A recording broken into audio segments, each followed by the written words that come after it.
There are places with unimaginable power, where the tattered veil of reality is all but torn. They beckon and whisper to those powerful enough to hear it, to harvest it, and to claim it as their own.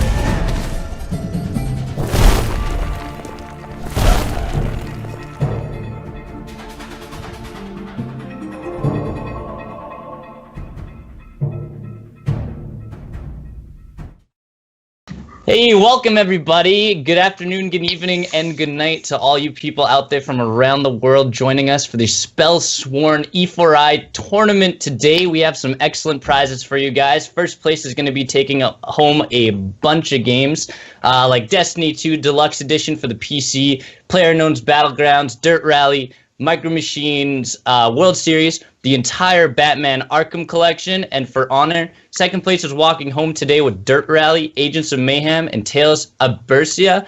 And third place is going to be walking home with Homefronts, The Revolution, and Metro 2033 Redux. We're super excited to have you guys here today. We're going to be looking forward to some excellent matches.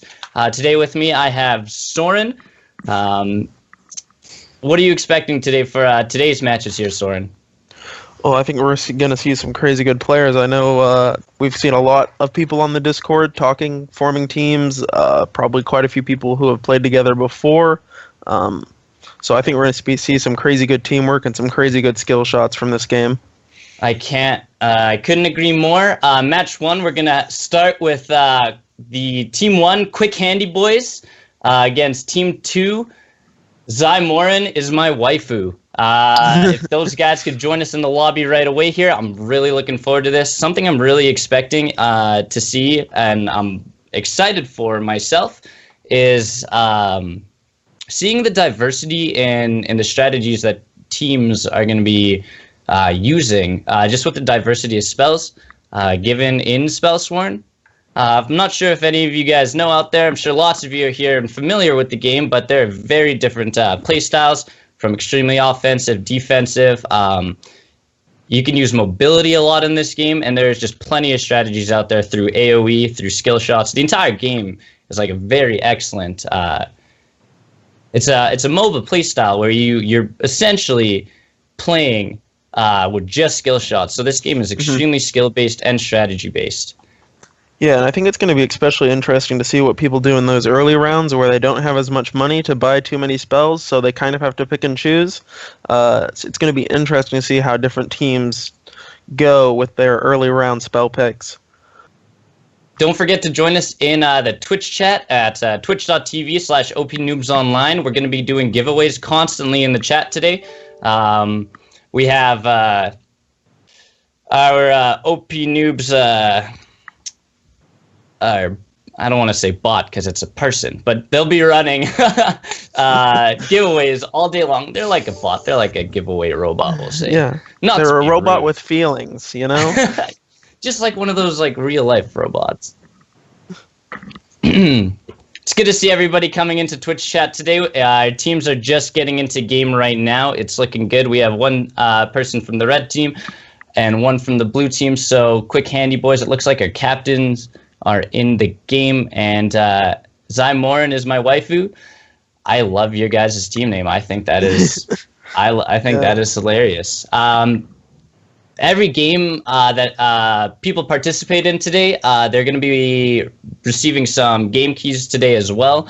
So Quick Handy Boys and Zymoran is my waifu are going to be receiving Replica, a game key for Replica, and a game key for Hacknet as well. I can't wait to get these things started up with you guys. Spellsworn is a relatively new game that has introduced itself to the indie community and sort of the free-for-all community. I couldn't stress it more how actually skill-based this game is to be quite good at it. Yeah, I don't know about you, but I've tried my hand at it a fair bit, and I'm pretty bad. Yeah. So hopefully our players are better than me. We're gonna be bringing in a couple guest casters as well throughout the day. So look forward to hearing some much more professional. Professional. What's the word I'm looking for? Analyzation of each person's strategic and maybe not so strategic or luck-based maneuvers, you know? Yeah, that's one really cool thing about E4i is we get to bring in people from the community to tell us about their games who are more knowledgeable than us, obviously, and they always have some interesting things to say because every game develops a sort of unique, style in the players. So couldn't agree more. Cool. I could not agree more. We're just waiting for the last two players. I believe the team captains are just organizing them right now. But what time is it? What time did you say it was for you right now, Soren? You're waking up pretty early. It's about 7 o'clock for me in the morning here in beautiful Hamner Springs, New Zealand. So hey, that's pretty early. I hope everybody has a cup of coffee today. I know some of you guys are joining us from EU and a lot from NA as well. So if you guys are either waking up early, staying up late, I know it's a Sunday, so like we all have, nobody really looks forward to Monday, right? So we're gonna be hopefully you guys get a couple cups of coffee in you, maybe an energy drink for people who maybe aren't such a fan of the bittersweet of the delicious caffeine. And if there does happen to be anyone else in the chat from tuning in from Oceania, mad props for you for waking up at 7 o'clock on a Monday. I don't even know where Oceania is, but I hope it's not in the ocean. Bad joke. Well, I'm sorry. New Zealand, Australia, those areas. Whoa, New Zealand! You guys don't like Australia people, right? That's like just no. It's like Canada and America. They're kind of brotherly. Oh yeah. See, I love Americans. But also have a healthy rivalry. I understand that. So some information about the games today. We're going to be doing a lot of the default settings. It's going to be $45 for the beginning spell purchases, and I believe it's $15 after every round. We're going to be doing 5 rounds. Each team is going to have a clean restart if there's any issues. Either a player disconnects or they can't connect at all. We're going to be having 1 clean restart for each team. Sorry, each match, excuse me. If they cannot connect, we're going to be giving it to just a DQ or a disqualification for the team that is unable to play after the clean restart. But they will still receive their keys even if they are unable to play the match. I'm looking forward to that. We don't have too much of that happening. No, it should be pretty good today. I've got a lot of confidence in the Spellsworn servers, a lot of confidence with the players. I'm sure anybody who's done any sort of competitive gaming online has fairly decent internet. I know I've tried to play some competitive games with a high ping, and you could sort of get away with it, but it's important. You can get away with it, but I think most of these guys are going to be on their best, gonna reset their router before the match starts to make sure they get the highest ping and everything like that. I agree. So I see we have some Aussies in the chat. It's 4 a.m. for some of the Aussies here. Yeah, even earlier than me, so crazy for them. Goodness, I don't know. You guys are all very dedicated players, I can tell. Yeah, I'm sure they are. I know I would love to be participating in this competition just because of those sweet, sweet prizes. First place, I honestly cannot believe. I read it over today, what first place is going home with, and I was like, I almost wish I could participate. Destiny Luck Edition on PC, like I know Destiny 2 is like, it's not an old game by any means. No, not at all. The fact that it's it's still very new and the community is still active Really, in yeah, Destiny 2. pretty. Yeah, and they're still releasing new content for that game. So I believe so, yeah, yeah. I'd say it's definitely within its life cycle. So it'd be awesome to get a free Player copy of Unknown that. Battlegrounds as well. Yeah. Another Yep. excellent game that we're giving away. I'm not too sure if Yeah. I'm sure the world out there knows about the Oh yeah.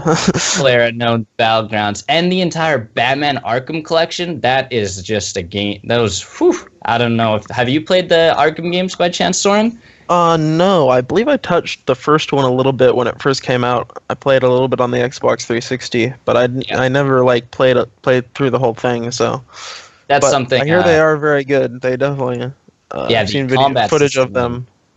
The combat system in the Arkham collection is just phenomenal. It's probably actually the best superhero combat system in any game, any type style. You know, we have Yeah. Spider-Man to those really crappy X-Men games that came out for the PlayStation 2 and such back in the day.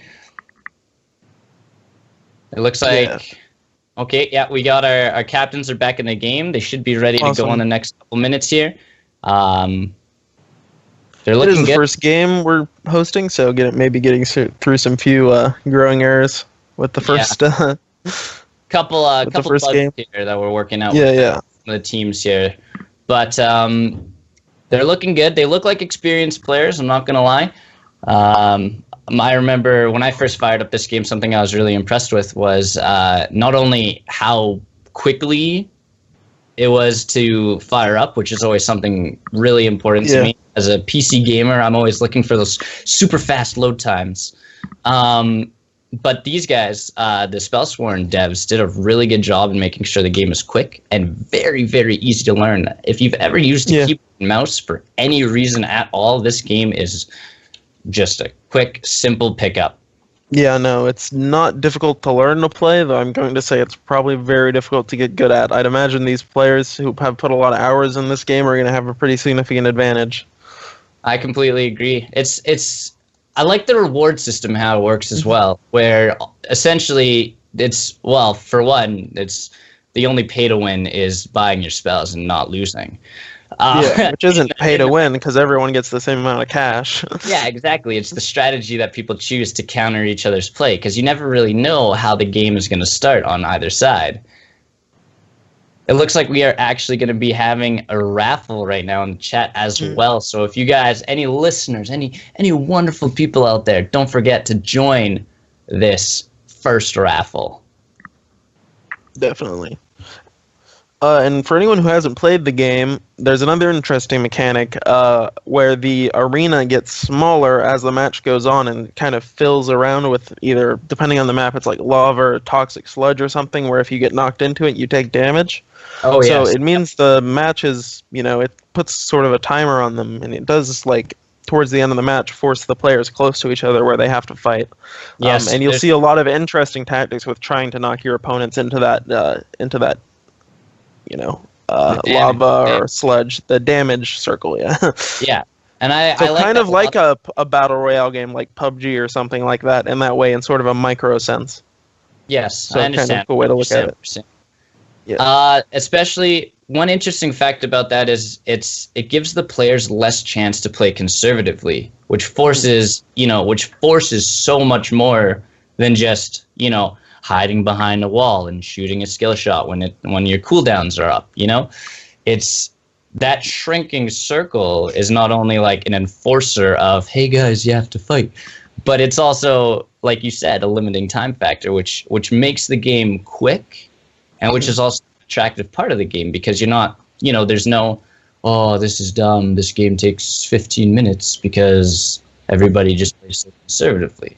It forces people to fight, and that's actually why I like the game a lot.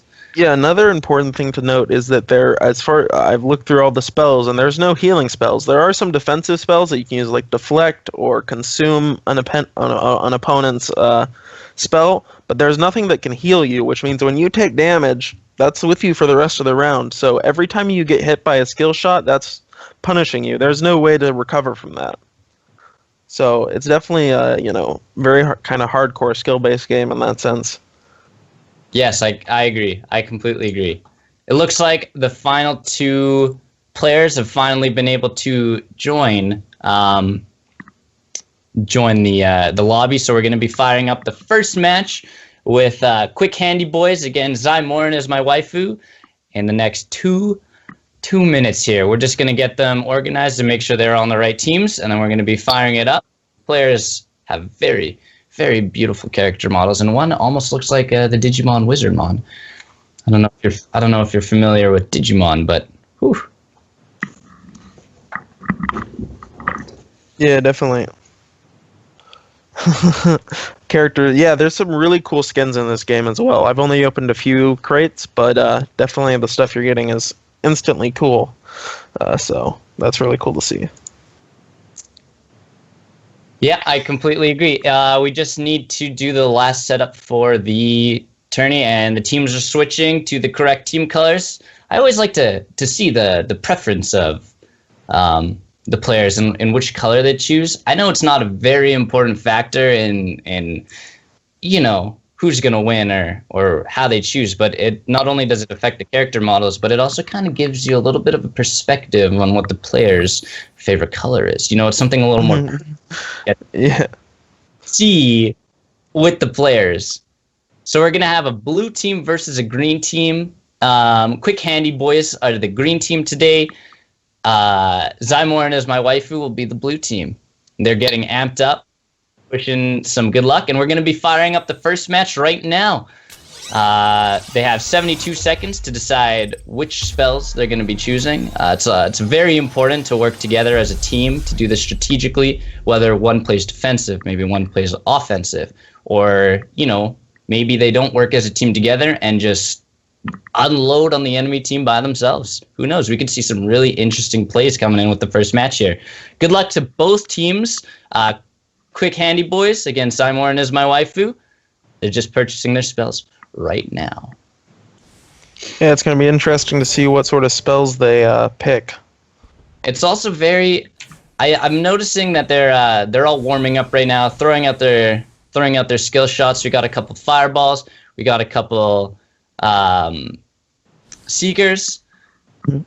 And I don't know how advantageous you would say using your spells at the beginning of the match is, because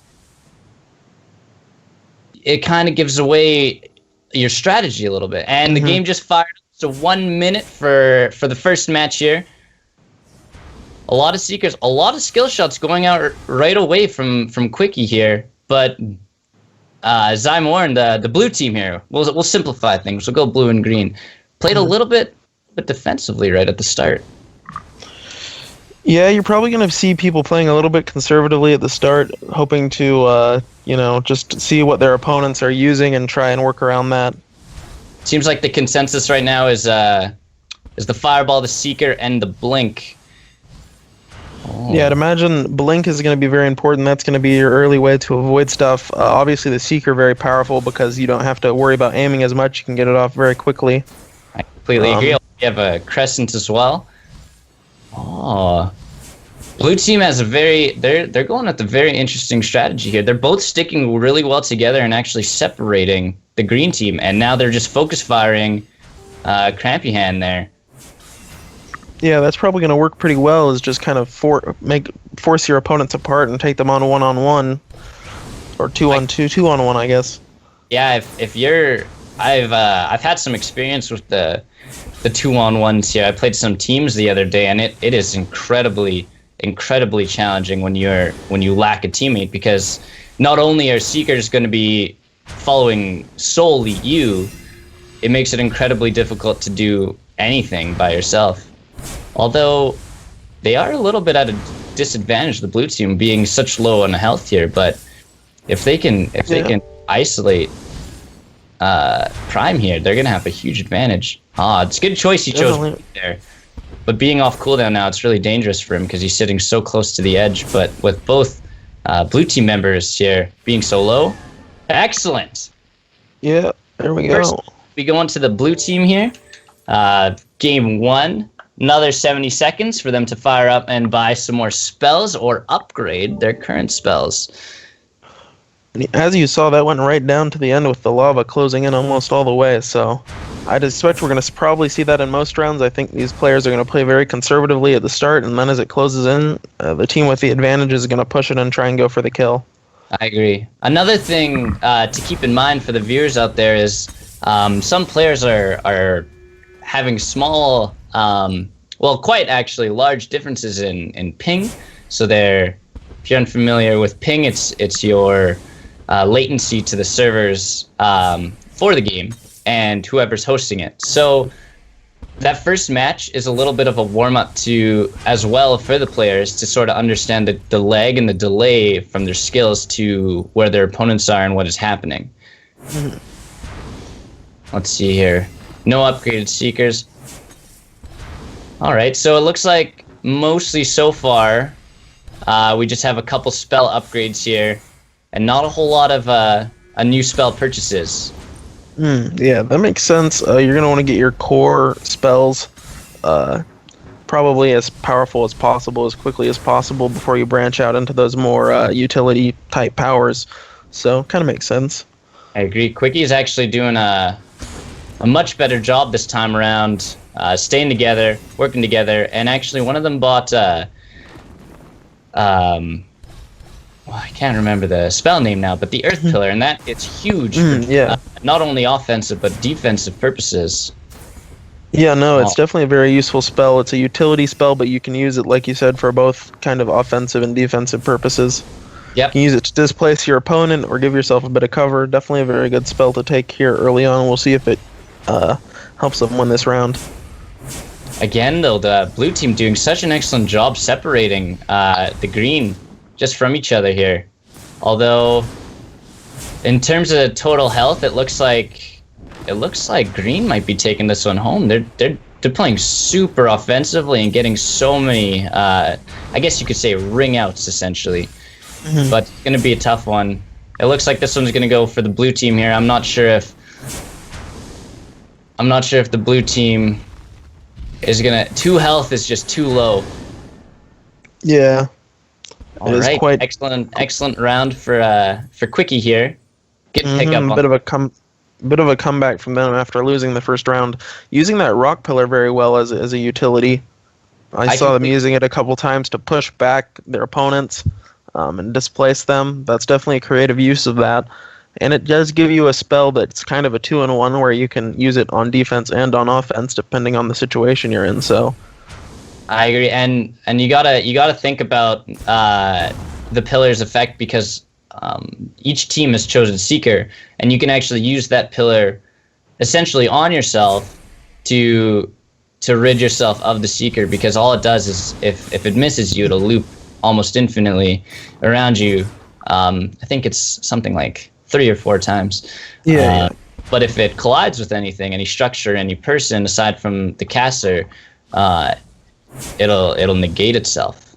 So round the match 3 starting here, or sorry, excuse me, round 3.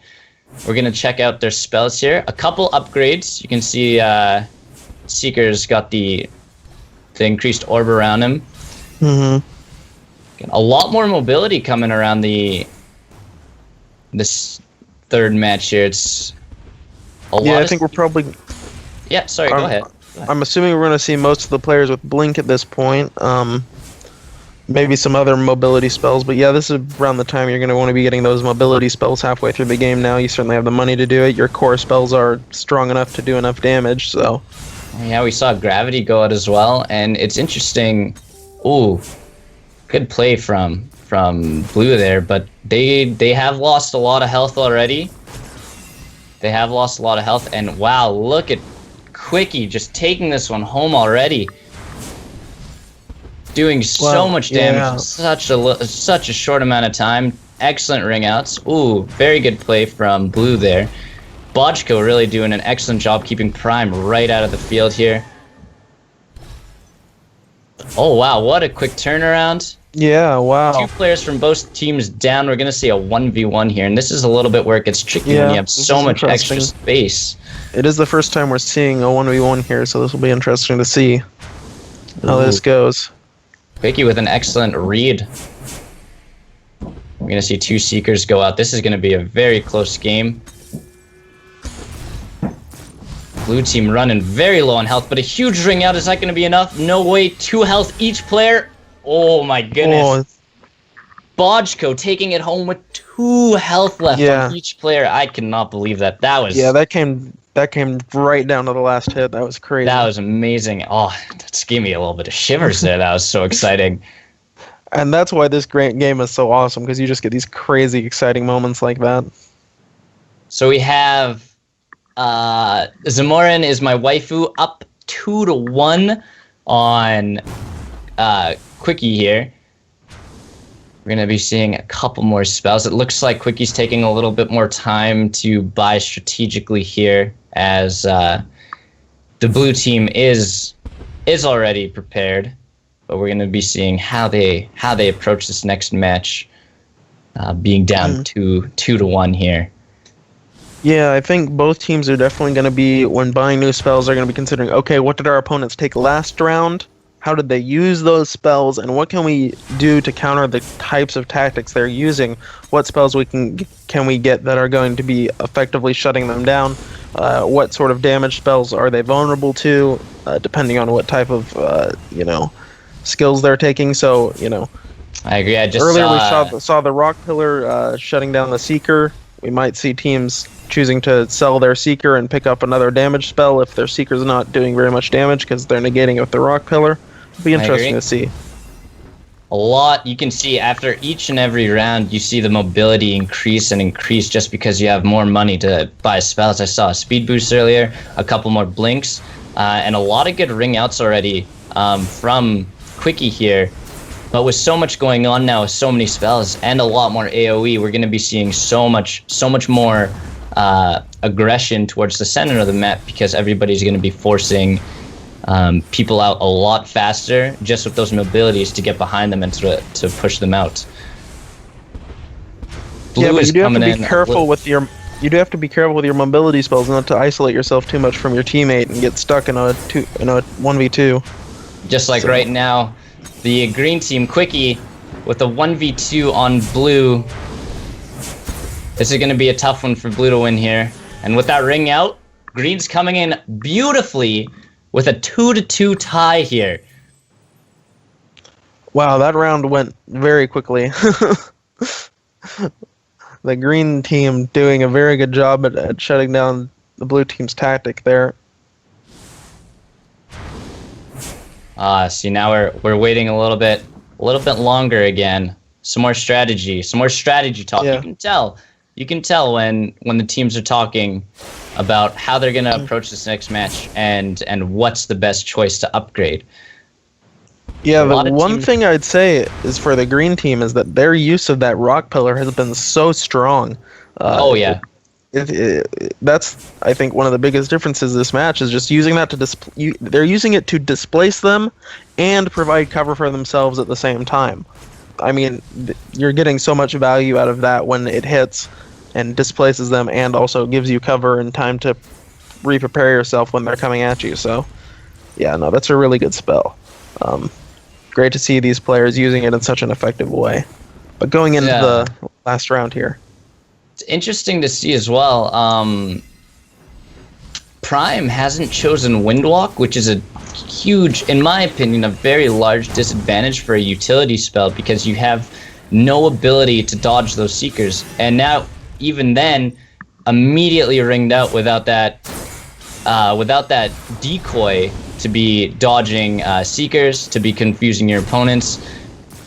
Blue team with a huge lead over green right now. This is going to be a really tough win for Quickie here, but doing a fairly good job 1v2ing actually. If he can drop this down to a 1v1, which you can see he's trying here, this is going to be huge. Now we're left with a 1v1. If Quickie is if he can do this, I'm gonna lose it. This is fantastic. Yeah, wow. If he can win this 2v1. It's gonna be tough now though. Only 10 health, but stepping in the poison, Tora. Oh, big risk from Crampy stepping into his own poison, but 2 health left on each player again. Whew. Wow. Wow. Mr. Krabby Hands coming in clutch as an MVP for today's match. 1,054 points on him alone. Beautiful, beautiful play. What a clutch. To come That from is behind insane. like that, from a 2v1 to a 1v1 and take it home is Wow. is Yeah. absolutely incredible. That was insane. Just showing some, resolve there to be in such a situation with so much pressure and still come out on top. That's insane. I'm looking forward to seeing how the other viewers and the other teams are seeing maybe those strategies that they used and coming back and maybe using and abusing those strategies for the next game. So congratulations to Quick Handy Boys for their wonderful, wonderful win. We're going to be moving on to the next match, match 2, again with Brothers in Arms versus CYK1 or Psy K1. K1. Interesting name, you guys. Not as beautiful as Zamarin's my waifu, but I still appreciate you and love you guys all the same. Yeah, We're just going to be creating that game right now for round 2 of the E4i OP Noobs Spellsworn tournament here. Once again, congratulations to Quick Handy Boys. That was, even Twitch chat is. Can I get some Pog champs in Yeah, Twitch chat? definitely. I don't think we could have a better match 1, right? I mean, Oh, that was a great way to start the day, you guys. Great way to start the day. And don't forget, those guys are going home with Replica and Hacknet just for showing up to the game today. I mean, that was insane. It went down to the last round and to the last point of HP. I mean, crazy. What a clutch comeback there from, what is his name again? It's Handyman or something? Crampy Hands, that's what. Crampy Hands. Yeah. El Crampy Hands. Perfect. We're going to be getting into the next match right now. Just going to join this up. Perfect. I'm looking forward to seeing how the Brothers in Arms take on CYK1. Yeah, it's definitely going to be interesting. Oh, you did? Okay. Yeah, it's definitely going to be interesting to see it, since this is, as far as I'm aware, this game's first competitive event of this scale. I think we will see teams sort of changing their strategies as it goes, because obviously a lot of these players have played a lot of this game, but they've all been playing it in sort of a more casual environment, and they're going to be trying a little bit harder now, which means teams are going to be pulling out different tactics and new stuff that maybe they haven't shown, and maybe just a bit more teamwork that they haven't necessarily shown when they're playing other games. So while I'm sure many of these players are aware of each other and their play styles, things will obviously be slightly different now that there's a bit more on the line. So it's definitely going to be interesting to see how people adapt to that. I agree. And it's cool. It's cool, like you were saying, you like these experienced players are going to be watching the other teams and spectating the other teams and learning their play styles and learning what's the best way to counter these, because each spell essentially has a counter depending on how you make use of the other ones. And I think what's going to be really interesting to see is seeing how people discover counters that are also effective offensive tools, like we saw with the Rock Pillar, being able to shut down those Seekers and other spells, but we're also being able to use it offensively to displace your opponents when you're trying to do something else to them. It's definitely an effective for that. So yeah, really, really awesome to see. And I'm sure we're going to see different teams having different styles as well, because I'm sure each player has their favorite spells that they've practiced with and gotten really good with. Obviously, that team there, Quickie, very good with those Rock Pillars. So those Rock Pillars, and I think it was a big mistake not choosing that Windwalk, because I think it's a huge part of the mobility and the deception. You know, you can use Windwalk not only to get close to an opponent and knock them out, but you can also use it as essentially a distraction for spells like Seeker, spells like Crescent, things that are going to be coming at you with a small amount of delay, but gives you enough time to be able to avoid that, right? Yeah, definitely. I do think that is a spell we'll see picked quite often throughout the entire tournament. Uh, though it's not necessarily the only counter to Seeker, it definitely has a lot of other utility as well. So Perfect. All right. It looks like CYK1 did not show up for the tournament today, which is hugely unfortunate for them. Yeah. But they will be disqualified from today's tournament. So it looks like Brother in Arms, just do that, is going to be continuing to the as a winner for the next round. Yeah.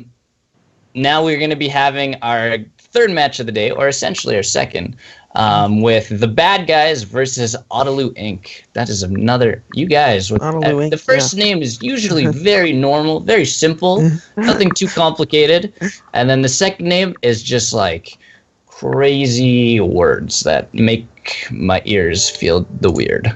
Yeah, getting creative with it. What, it's got to be fun. It's a fun tournament, fun names. I agree. Why not? I agree. I wouldn't be mad if there was a team name. I think for a team name, if I were ever to choose one, I think it'd just be like, I'm the best or something. Something that kind of like, are you kind of questions it? Gives people not only something to like question, but to think about. Yeah, I'm the best. I don't know. Are you, Sab? Am I the best? But there's like two of us because we're on the same team. Is this how it works? Yeah. We're just going to be changing the lobby here to E4i match 3. Yeah, just for the Bad Guys and Autolu Inc. so they can join and to avoid any confusion. Thank you again for all you Twitch viewers who are joining in. I know a lot of you guys are from different places around the world, so it's actually really nice to see a lot of you guys come out, support the Spellsworn community, try to win some awesome prizes in Twitch chat and for the tournament. Not only do you guys get a prize for showing up, just being in chat, but you get a consolation prize just for playing, and not only that you're getting the consolation prize for playing and joining Twitch chat, but you also have that opportunity to win like huge game collection prizes. Yeah, no, definitely. It's a great way to broaden your game collection, get some cool stuff to play when you're not playing Spellsworn. I'm sure these players, their primary game is probably Spellsworn, but every once in a while your fingers do get tired from clicking all those skill shots, so go relax, play some single player games, just have a good time. Play some Destiny where you just have to hold mouse 1 and shoot those AI, I agree. Yeah. So. Yeah, well, Destiny 2, Destiny's a beautiful game. It's attractive. It is, yeah. The emotes in Destiny are one of the reasons I actually like it so much. They did a really good job just making it very how do I describe this? I'm kind of like a 4-year-old in a 21-year-old's body in that sense, where it's like, oh, something funny, oh, I like that sort of deal. So when I think of Destiny, I don't even think about the aliens and the guns. I think about the emotes and like the things you can do with that community. Yeah. So starting with match 3 here in a couple minutes, the Bad Guys, Tenzin and Innova versus Autolu Inc., Potpourri, and Hidden Entity. Some keys were given away just for joining today's game, you guys. Is going to be Hive's Whip Act 1. I have no idea how to pronounce that. Sounds like one of our team names. Yeah, it does sound like a team name. HIVESWP Act 1. There's got to be an abbreviation for that. That's got to be something abbreviated, something very long abbreviated. And Fierce Fantasy. Just for joining today's game, you guys, we're going to get the Bad Guys and Autolu Inc. into this next match. I am looking forward to seeing what they have in store for us as well today. We're just waiting for the teams to be joining the Discord. This is actually a really good chance for any viewers at home to maybe go to the washroom, maybe get another cup of coffee, as it's either early or late for you guys. Maybe make a sandwich. I don't know if you guys like to eat while you watch something. I know I do. I actually almost can't eat without using my eyes to do something. Yeah, I'm exactly the same way. Whenever I get some food, I'm like, okay, what YouTube video am I watching today Yeah, while I eat yeah. my lunch? What What kind Twitch of anime stream? am I watching? Something. What am I watching on Netflix or on Twitch? I need to be doing something with my eyes. And I once heard actually that was a primal instinct. The reason why we always feel required to be doing something with our eyes is because at times that is also one of our most vulnerable times. Like through Yeah, evolution theory, yeah. while we eat, we're very vulnerable, and we always are looking out for predators who are trying to actually steal our food. Hmm. So that is what I've heard and I've read. That's just something, a little fun fact that's probably not true, but also kind of gets Yeah. your brain thinking a little bit. Yeah. Might So be it looks something like, there. yeah, it's probably there. Plus, like, food is just good. I don't know if you've ever eaten food while watching the Food Network, but no matter how much you eat, you You're still actually hungry. Yeah. you're still hungry because the food, whatever they're doing on that channel, is just going to be better than what you're eating. Yeah. Unless you're like, you're not gonna get to that level. Yeah, unless you're like, Gordon Ramsay and you're cooking up your own food. He probably Gordon doesn't get. Ramsay is probably just my favorite chef in the first place, just because of not only his attitude is great, but like the guy's a great chef, and there's just something about his accent and the fact that it's like he's like can go from super upset to very like, wow, your food's great, this is amazing. He's very emotive. Yeah, I completely agree. We got one person in our lobby here, one of the team captains, I believe. Looking really kind of scary, I won't lie, his avatar. You guys will see it in game right away here, but it is like oddly terrifying. It is oddly terrifying because he is not only an experienced player, but he looks like an experienced player. Yeah, no. Beautiful, beautiful. So we're going to be, just a reminder for all the viewers who are either new or old, just a quick reminder that first place, this is what you guys are in for. This is what you're trying to win today. If you came here for pride and glory, go home, because we only have prizes for you. That doesn't exist.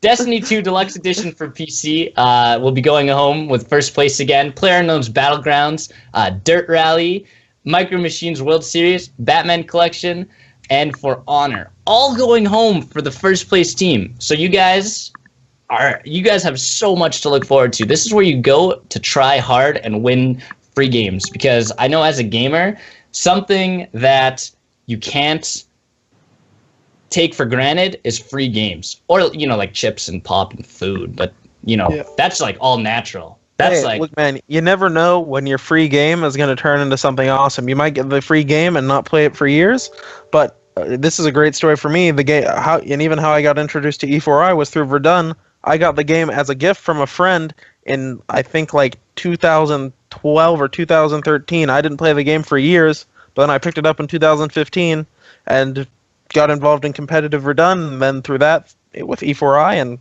yeah, it's crazy and Verdun what free games can do for you. Yeah, I agree. Free games are like the lifeblood of gamers, because I know I've got a Steam library of like 150 games, and I sit at home and I look at them and I play 3 out of 150 games. But even then, I get sick of them. I get tired. I want to sit down. I want to play something new. If you have the opportunity to win a free game, doesn't matter if you're going to play it enough. If I want to see that Steam library, that game collection. When people are like, how many games do you have? What kind of console do you have? I don't have a console. I got 150 games that we can choose from. Granted, not all of them are downloaded right now. But if you're interested in playing something, let me pique your interest just a little bit.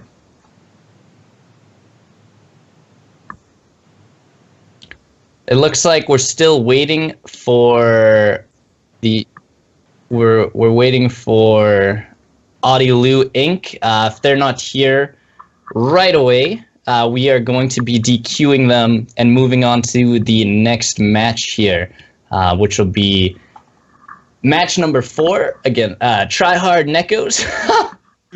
Beautiful. Beautiful. Yeah, beautiful. Against team name, which is Team name, yeah. Team name. Go team name. Great Go name. team name, yeah. Wow, you guys are great. It's a team. They got a name.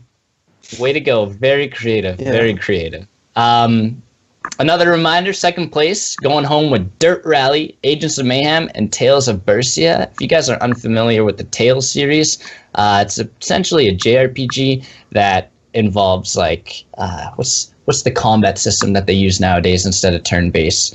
It's an action RPG, I guess. I think that's what it is. What a lot of the JRPG focus has been moving towards. Yeah.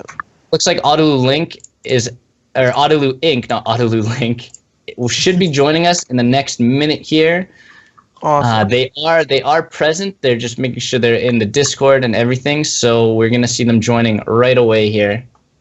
Yeah, guys, if you do have matches coming up and you're in the Twitch chat right now, make sure you do hop in that Discord. It makes it way easier for our admin staff to communicate with you and get you in the game as quickly as possible.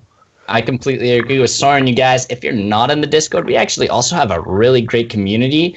I've always found that gamers, no matter what they play, are a tight-knit community. So even if you're, maybe you like to play Rocket League, somebody who likes to play Call of Duty you guys are still going to have so much to talk about because, there's the comparison from PC to console, from one competitive game to another. You're always going to have something to talk about. And I think that's really something cool about gamers. Everybody respects what another person is playing. Wicked. Autolu Inc. Why do I keep saying I got Zelda on my mind, apparently. They just joined the match. We're going to be firing it up in the next minute here. Good luck to both teams. Just a reminder, that is the bad guys versus Autolu Inc., not Link. Yeah, not Link. Going home with Hives WP Act 1 and Fierce Fantasy just for showing up to the game tonight. Or this morning, or this afternoon. People from all around the world. Yeah. You guys are the real MVPs for showing up to play in a tournament, to try and win games, to try and just be the best like no one ever was. Yeah. And no one ever has been because this is our first championship for this game. So to be the first to win the E4i championship for a game, that's got to be a pretty awesome feeling. I now realize that it's Ostalu Inc. I guess there must be a typo. I'm just gonna assume they're Australian, just for my Ostalu Inc. Maybe perhaps purposes. My own spicy purposes. We have Ostalu Inc. on the blue team and the bad guys on the red team. That's a little bit appropriate. I've always assumed that red is like a more negative color per se. And seeing people just sticking with the red and blue, simplistic, this time. It's very simple, very simple. Everybody's always, chosen red or blue. If somebody plays like the brown or like teal team, like hats off to you guys. Getting creative with it. Yeah, it might not be the most attractive color, but you know what? I'm just tip fedora towards you gentlemen. Yeah, so we are going to see a new map this time with a lot more cover. It's going to be interesting to see if people are as adamant in taking those seekers when there's a lot more ways to kind of cancel those with the amount of trees and cover on this map. So maybe a little bit less effective. I still think the seeker is probably going to be a staple. Poppery just hit a two-man bounce and almost a third here, but huge isolation already coming in from the bad guys here, the red team. A lot of similar spells we're seeing here with the crescents, the fireballs, the seekers. Oh, we actually, had a fetch as well, just being used there from the red team. Interesting. As well as charge. Lots of spells coming in. We do have a shield as well this early. It's interesting to see the defensive spells earlier, which we did not see last time. Going down really early in the match, though, leaving Poppery by himself. I expected the bad guys to have quite a hold on this, considering the level difference in the players. But it looks like, I don't know, it's not quite even in terms of health, and Poppery has got a long way to go here. But we've seen the 2v1 comeback already today in the first match. I would not be surprised to see it again, depending on the experience as a player. But you can see charge as a mobility and an offensive spell at the same time, but it doesn't look like it's going to be enough with the match or with the arena closing in so fast. Red team takes it home very quickly here. Yeah. Not much of a chance when you're put into a 1v2 that quickly. Obviously, we did see a comeback with that earlier, but the health totals were a little bit lower because it was a little bit later into the game. And also, it was the last round, so he had more utility to burn and kind of outmaneuver his opponents, whereas this time didn't really have those options. So it's going to be interesting. Yeah, it's going to be. Hopefully, Ostalu can figure out what they did wrong in that first round, see their opponent's strategy, and try and counter it going into the second round. And adjust a little bit there. Yes, I agree. They're taking a little bit more time buying this time, finding out if they can change their strategy to counter the bad guys' team. Excuse me. We see some of our players just in the chat there have been having a little bit of problems using some of their abilities with the ping, but that first round is always sort of the warm-up to understand the latency difference between each player and how much they have to compensate in terms of spell usage to avoid and to use certain spells. Couple upgrades here. Homing is obviously a very big one that we see used very frequently, and it's good to see some barriers actually this time around, because a lot of players from the first match were very aggressive, but it's good to see a little bit more conservative play actually, and the ability that barrier has also to convert an enemy's attack back onto themselves is a huge disadvantage, especially if you don't have too many offensive spells. If you burn your cooldown, you're essentially sitting with Immolate left. And another quick win from the red team. These guys are just ruthless. Yeah. Showing their dominance here. They focus fire one teammate phenomenally right away, and then just isolate them and just, I guess you could say they immolate them a little bit. Yeah. And their ring outs have been very good as well, knowing just how to control where their opponents are positioned and use that to their advantage to get those ring outs with their abilities. A very good play. I agree. Just gonna see them getting ready again. Poppery taking a little bit more time in the spell shop again. Maybe doing some adjustments just with his key bindings there as well. The red team, the bad guys are very ready and extremely capable to be taking on what seems like any of the competition here. Don't forget, if you guys are on the bench for round 4, just to join the Discord so we can get you in game right away. It's very important that we try to get as many matches going today as possible. And if you guys are there and don't miss your game, we give you free games. All right, huge damage already. Huge damage right at the start of the game. I cannot believe how much damage they did to Nova there. Playing extremely conservatively now, far away from the enemy team, leaving Tenzin out to play by himself a little bit to try and get some damage off. Hopefully we got some barriers going up. A couple barriers actually going up right away here already. You can see that Ostalu has purchased some barriers himself to sort of counter the enemy team's barriers, but I think they've dropped their mobility a lot more.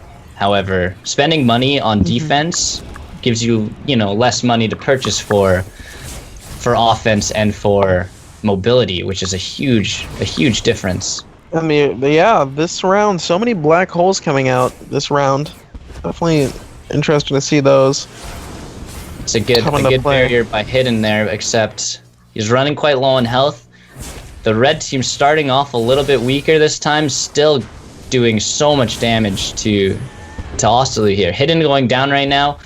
Poppery left by himself once again. And Nova is actually fairly low. This is a fairly close match if Poppery can take this home, but getting knocked out of bounds there for a little bit, taking some damage from the poison, and Tenzin knocking him out for the final kill. Fantastic to see the red team absolutely just no holding back, just really focused on winning. Their teamwork is exceptional. the blue team is having a little bit of difficulty trying to counter their spells. Yeah, the red team do go up 3-0 here. That is the bad guys. So they will have won this match. Do we play out the next 2 rounds? I'm assuming we do. Yeah, we can play. We can play out the next 2 rounds. Just see if Ostaloo can show some improvement in the last 2 rounds. We'll see how they do there. Yeah. I see some people in the Twitch chat are having some difficulty joining the Discord. If one of our staff from OPN could help those guys out just to connect. Oh, thank you, Captain. I see you there. You beautiful 33 looking guy. Blue team getting ready again. Just a little bit of delay. Right. They got about 7 seconds left here to finish their shopping. Yeah, Ostaloo, I think, just going to be taking their time trying to figure out what spells to take to do better here. Here we go again. Another round, looking to entertain some beautiful people.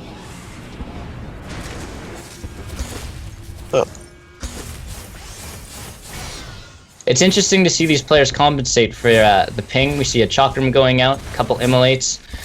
Immolate is my favorite spell. I know it's the base spell, but you pair that up with any mobility and you're knocking guys left and right and just so fun too. Definitely can be very powerful, yeah.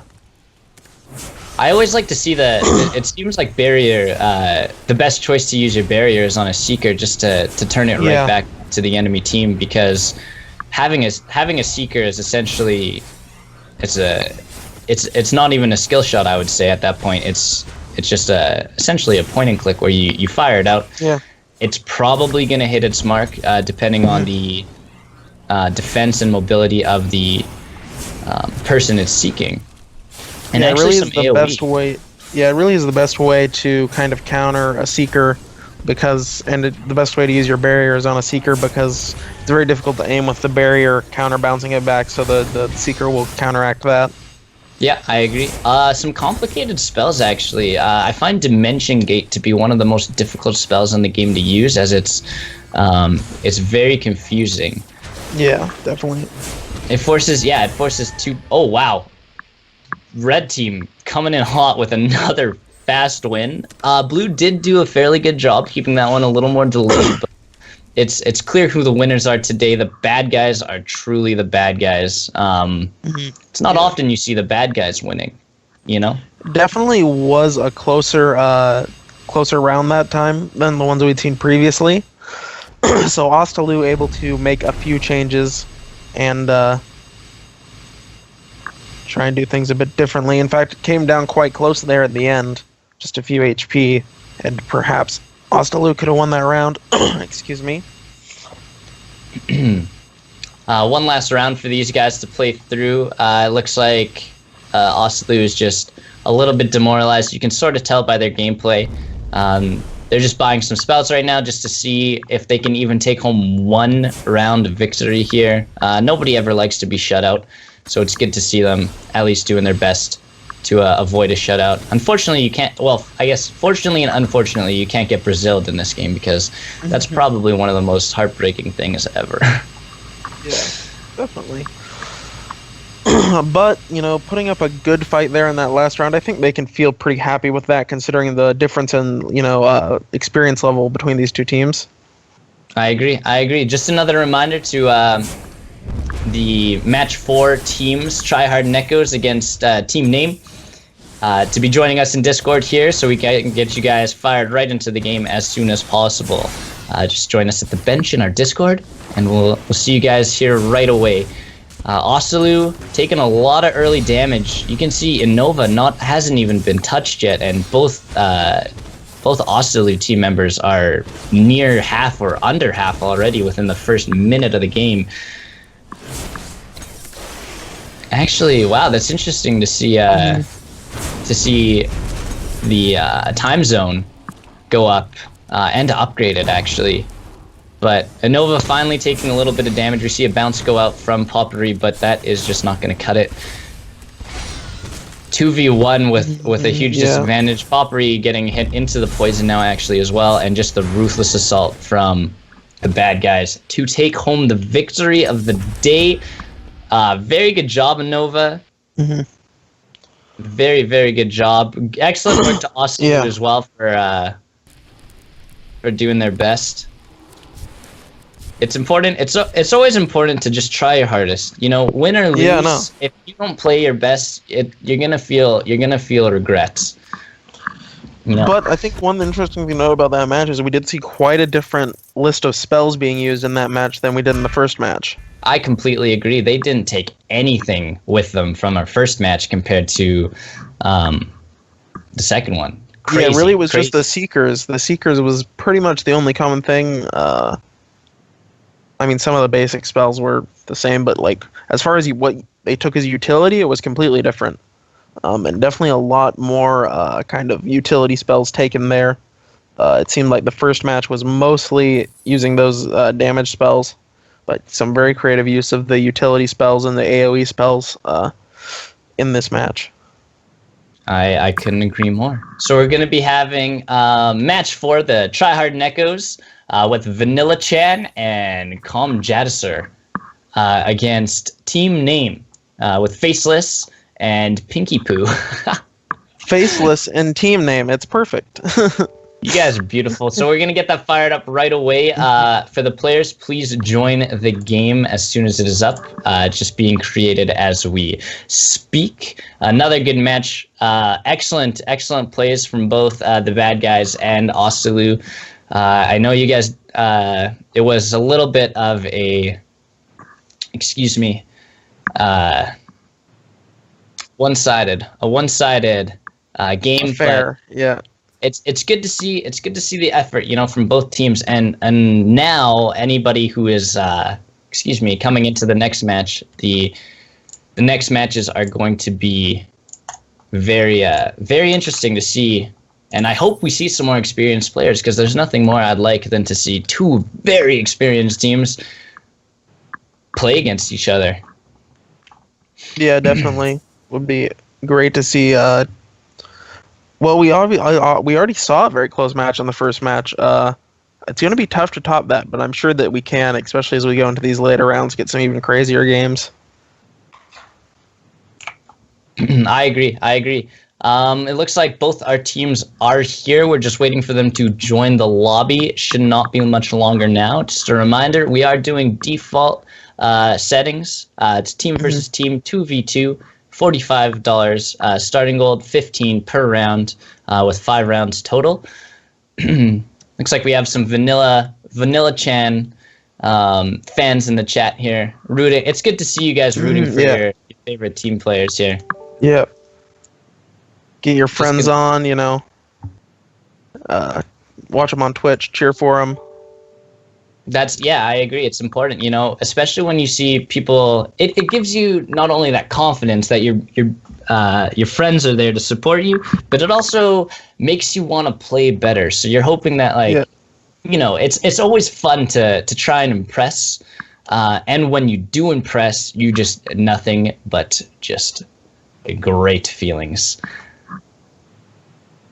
All right, we are going to just be taking a 5-minute break here before we get into match number 4. We'll be right back with some more Spellsworn in just 5 minutes, you guys.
Welcome back, you guys, to some more Spellsworn E4i, hosted by the OP Noobs Tournament. We just had a little bit of a break there. I hope you guys had a chance. Use the potty, get something to drink. Again, maybe a snack. Maybe you're eating chips already. I don't know. Thank you guys so much for tuning in today. We are going to be getting back with match 4 of the day with the Tryhard Neckos versus Team Name. What do you think of the last couple of games we just had, Soren? Obviously, that first match was insanely good. It's going to be hard to top for the rest of the day. The second match, a bit one-sided, but we did see a good showing there from Ostalu. So definitely be interesting to see how the remainder of the matches go. And we're seeing a very large variety of spells. It doesn't seem like there's one or two spells that are just better than everything else. Everything in this game is definitely viable to play in a competitive setting. I agree, and it's just the strategy and the way people use those spells to take advantage of the strengths and the weaknesses of the enemy team and the use of their spells as well. So we're just waiting for excuse me, Team Name and the Tryhard Neckos to join the lobby, for the 2:45 match. We are a little bit behind on the schedule, but that is not an issue. We'll be catching up right away here. If we could just have the team captains join our game here right now. It's just the E4i match number 4. I see you guys are in Discord already, so that's great. We'll just get you guys joining right away. Quick reminder to all the people out there that this is just a default style 2v2 tournament, so there's a $45 buy-in with the spells, and after each round you get 15, and there will be 5 rounds per match. Thanks again for all you viewers at home, at work. Maybe you're outside, maybe you're driving a car. Don't do that. Don't Twitch and drive. I've learned my lesson. I got into just regular driving. No accidents. It was just, I watched it and that was it. But don't do that because that is bad. Only if you're really like a super fan of something should you distract yourself while driving. And half the time, the mobile has that audio only. Maybe set it to that. Put your headphones in. That's okay. Listen, plug it into the auxiliary in your car. Turn that bass up to maximum. So if something crazy happens, you just know it. You don't even have to listen to the words. And if you're just hanging out at home, get comfy, sit down, put your feet up. Maybe you're on the couch. Maybe you're laying in bed right now because it's late and you're just like, I want to get good at this game, so I'm going to watch some pros play. Because everybody here is pro. Nobody here sucks. No. Everybody here is a professional player in their own sense. Everyone seems to. In their own sense. Everybody is a professional player. We're all professionals on the inside. Inside, exactly. The inside. Just waiting for the team. If you think about it, we're all the only people who are professionals at being ourselves. Whoa. A little food for thought there. You're a professional. You don't forget it. Ever. Yeah. Don't forget. Pat yourself on the back, you professional. Just waiting for those team captains again. If they're not here right away, we might have to just move on to the next match. The next match, match number 5 of the day, is Toxic Potatoes against an unknown team name. That's not their team name. We just don't know. I also realize that team name is what is spelt when you lack team name. So I think that is hilarious that I've literally been calling Faceless and Pinky Poo team name. Well, you guys can be team name. You guys are now team name. Yeah. For the rest, if you were going to play more tournaments and come up with a team for your name, too late. Now your team is named Team Name. You've been titled. Titled? Is that? I don't know. I can't knight you. I'm not the queen. I dubbed thee as Sir Team Name. My virtual self. And your shoulders from across the globe. Yeah. I've always wanted to be knighted. I won't lie to you. I've always wanted to be knighted. Yeah. But I did some research. It's not easy. No, especially very difficult if you are an American because you're not a part of the Commonwealth. Yep. But I suppose as a Canadian is a bit easier. Yeah, as a Canadian, yes. But wouldn't it be cool to be called Sir? It's just like your title is just Sir. Yeah. Oh, very cool. Very cool. I think we'll probably be giving the match number 4 just another. I'm gonna assume 4 minutes, as we don't want to waste too much time waiting for the teams. We might be able to come back to them right away, but if they're not here yet, we'll probably just have to move on to the next match, as to not get too far behind schedule. Yeah. That doesn't mean they can still play their match without us there, but yeah, we just will not be able to stream it, as it's looking like they might be having some connection issues. It seems technical difficulties are always something you just don't really have too much control over, you know? Yeah, I mean, computers, who knows how they work, right? Crazy stuff is always happening. Yeah, the universe is a fickle entity, you know? I believe strongly in the universe. Have you ever done something very, very cool, and then you're like, hey guys, check this out, and you try to replicate what you just did, and you just cannot for whatever reason? The same thing goes for did you just fart? It's like, no, that was my shoe. And then you try to do it with the shoe, and then it doesn't work, and then it's just like, no, you farted. Yeah, that's kind of even though deep down you know it was your shoe. No one will ever believe you, but it was your shoe. That's kind of like the universe, just pulling your leg a little bit, because it just happens all the time. And I know people out there are like, yeah, it does happen a lot. So I get that when I'm playing games all the time. Like, I'll get a sick shot, and I'm like, oh my god, I got a sick shot, but no one was spectating me. No one will ever know. Nobody this will awesome ever thing know. I just did. I don't have shadow play on. I can't, clip it. It looks like we finally have our teams coming in. Awesome. Just got to switch the game mode over to teams. We're just missing one last person here as well. We'll be getting this match started. Actually, I know I said we wouldn't be able to hold them for this next round, but they're making that last-ditch effort to just jump right in here, and I appreciate it. I see. I hope. I'm not gonna lie. I want to see somebody play the brown team. And if anybody in Twitch chat is, if you guys play the brown team, and I swear I'm not being racist because I'm technically brown. I just like to see people use the less popular colors, because it's always that's interesting.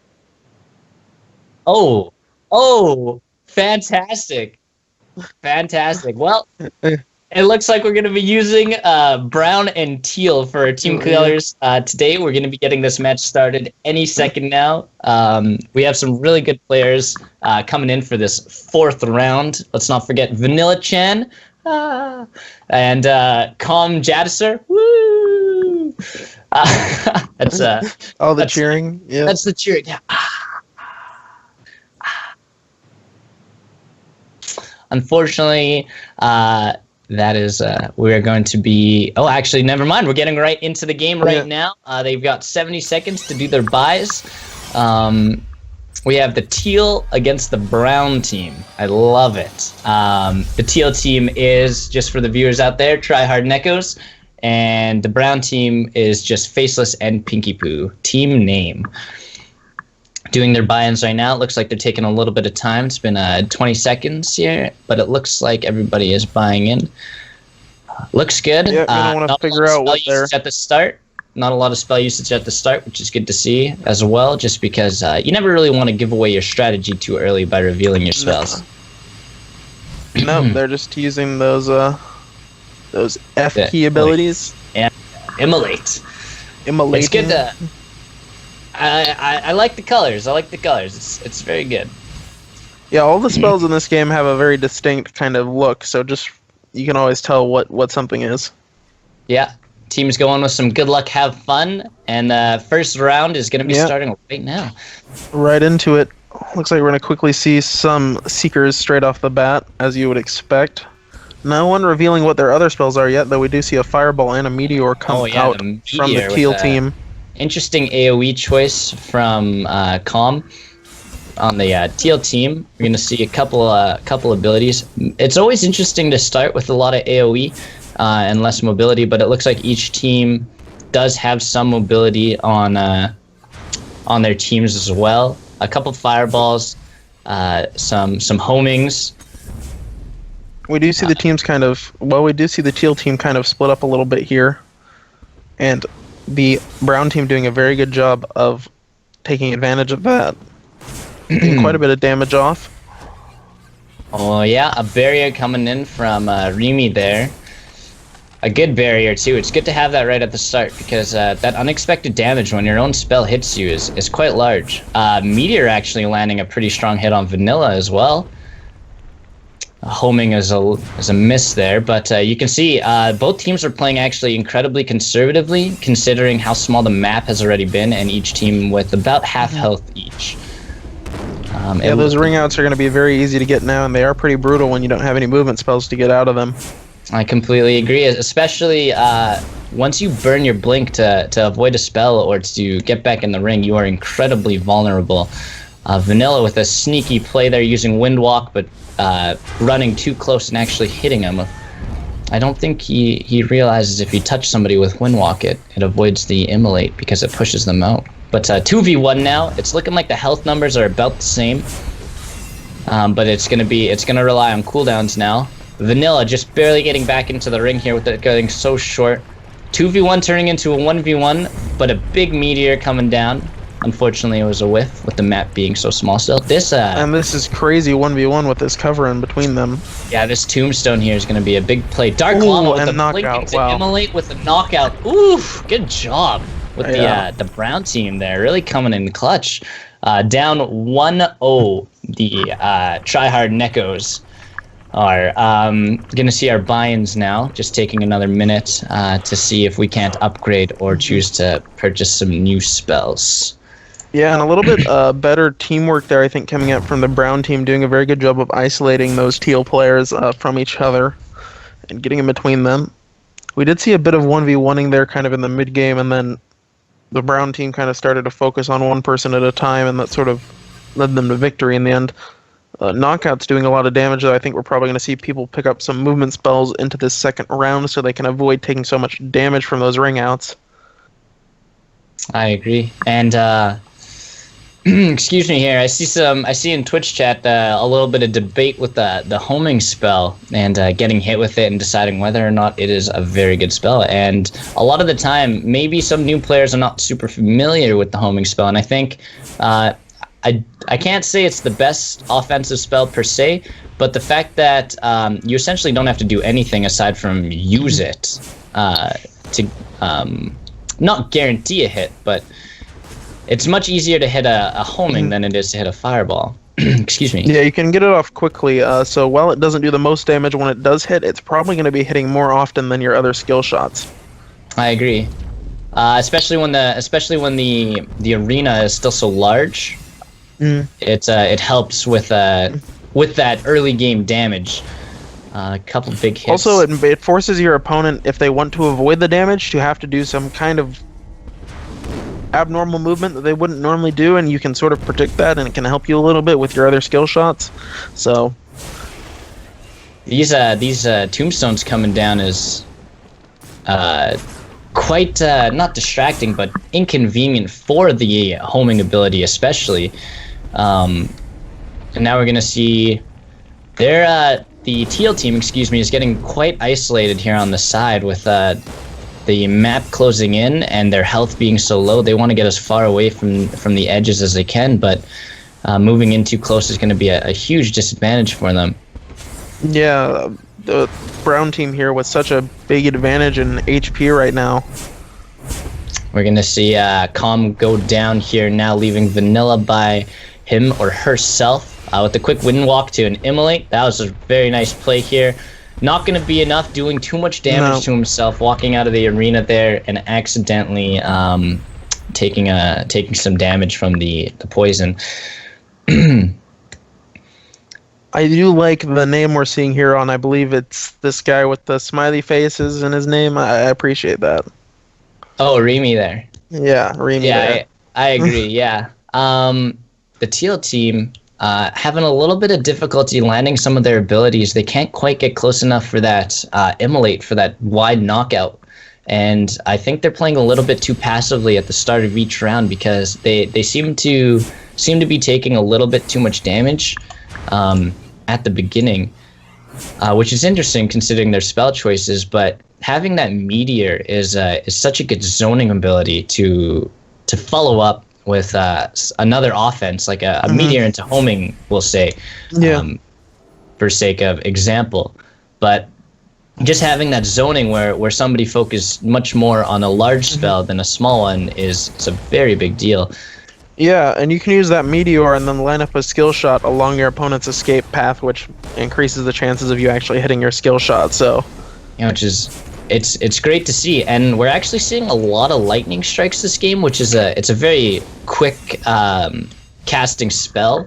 The AoE is not as large, but it's much more difficult to avoid because it's such a quick cast, and with everything, all the abilities flying around, is actually a pretty difficult spell to notice. Yeah, definitely. But we're going to see Teal Team actually doing a really good job, doing lots of damage to Dark Llama, still staying a little bit close to the edge here, which is a risky strategy, but a big play from Vanilla, pushing Dark Llama away during that immolate.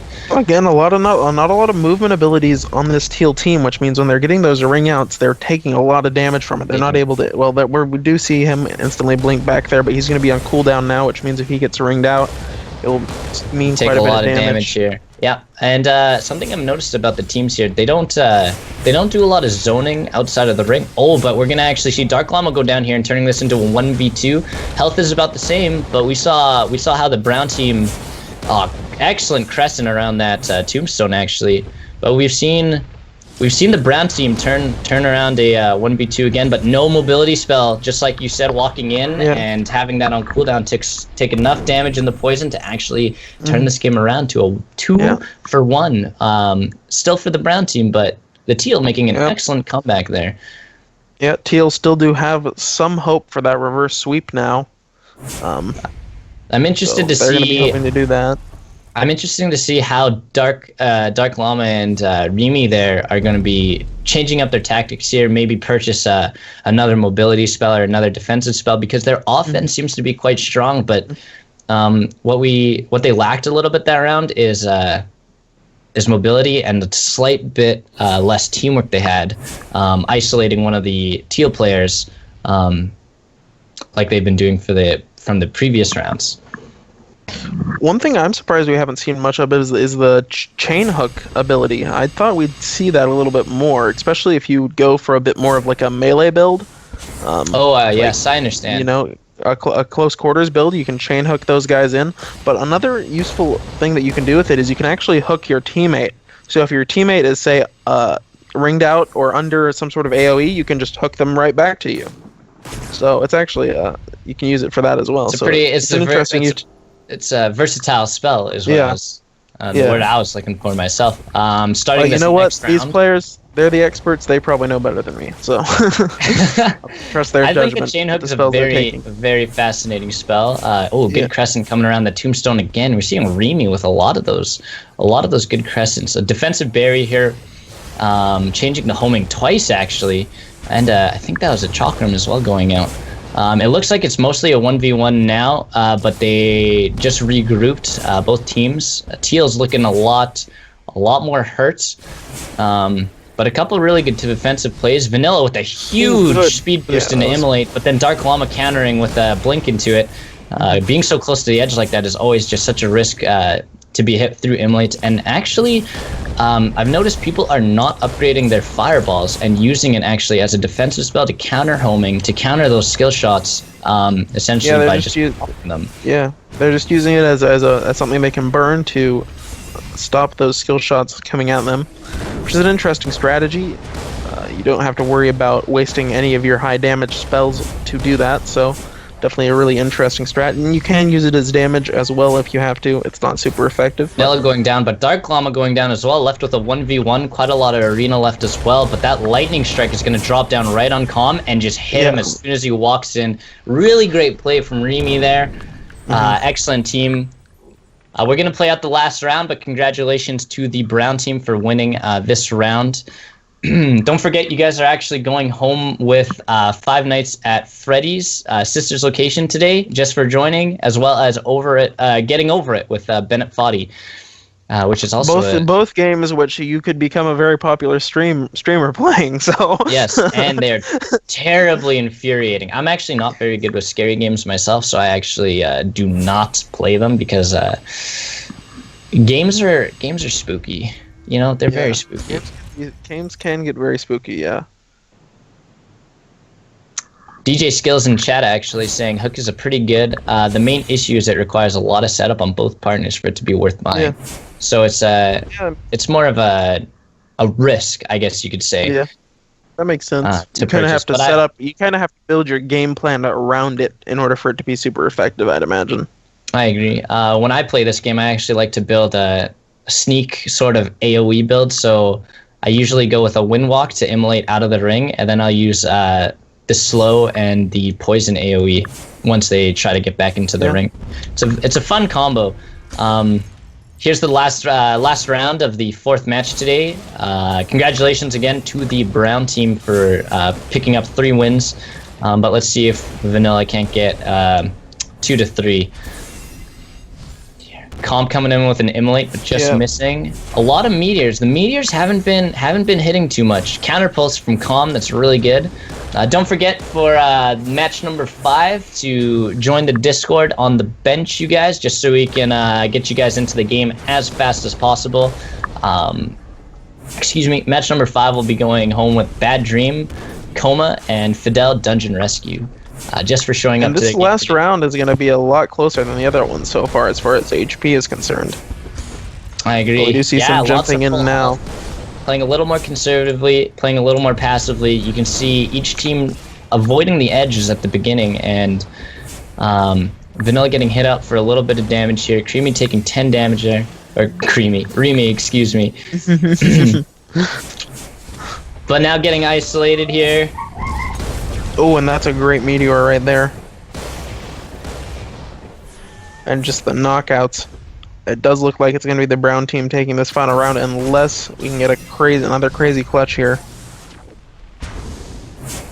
Seems unlikely, but it is possible. He's got the 2 Seekers on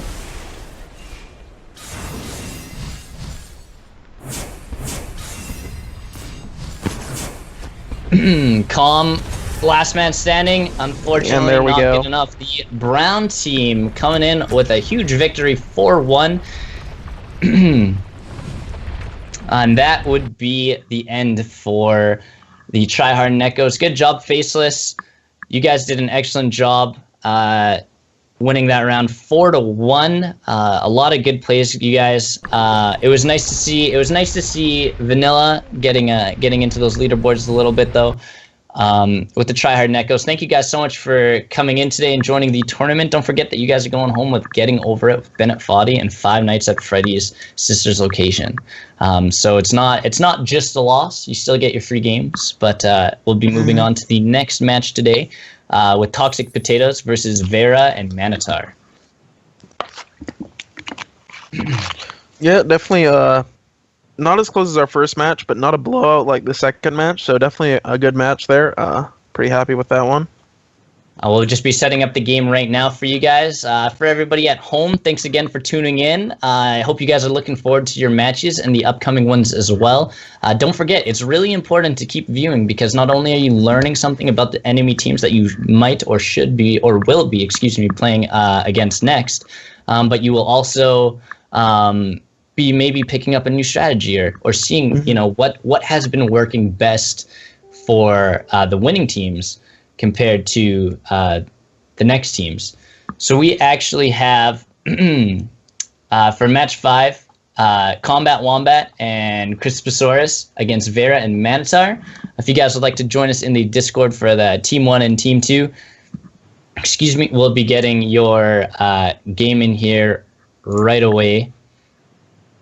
Just I'm looking forward to each and every match. I find this game so incredibly entertaining, and the fact that it's high speed, and it's a lot of high pace or action packed. Yeah. There we go. That's the it's just one of those games that's enjoyable to watch because there's always something happening. Even when they aren't shooting a lot of spells at each other, the positioning is super important, and there usually is some sort of spell or skill shot or area of effect thing coming down. So there's always something interesting happening, and there's a lot of interesting strategies that can happen in this game too. So combos and it's a really fun game to watch. let's talk about those juicy first place prizes again. The winners of today's overall tournament will be walking home with Destiny 2's Deluxe Edition for PC, PlayerUnknown's Battlegrounds, Dirt Rally, Micro Machines, the World Series, the entire Batman Arkham Collection, which I still can't stress enough how amazing those games are. Even if you aren't a DC fan, you will have an amazing time beating guys up as Batman. As well as For Honor. I'm not sure if you guys know a lot about For Honor, but it is a game where you just take a sword and start hacking and slashing people. It is super fun. We'll be starting match 5 right away here. I see Combat Wombat and Crisposaurus are in our Discord, so we'll be starting them up very shortly here. maybe we'll see a couple chain hooks this time around. Yeah, no, I'd love to see some chain hooks actually. I think it's the most interesting ability in the game and the sort of combos you can build around it. I don't know if it's the most effective, but it's definitely something I'd like to see a little bit of today.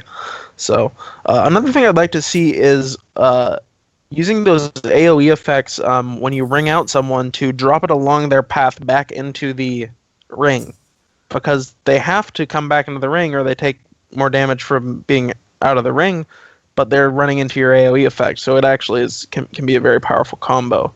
Of course, you might waste your AoE effect when they blink or something like that, but usually if someone's going to blink, they will blink as soon as they get ringed out, so it can be an effective strategy.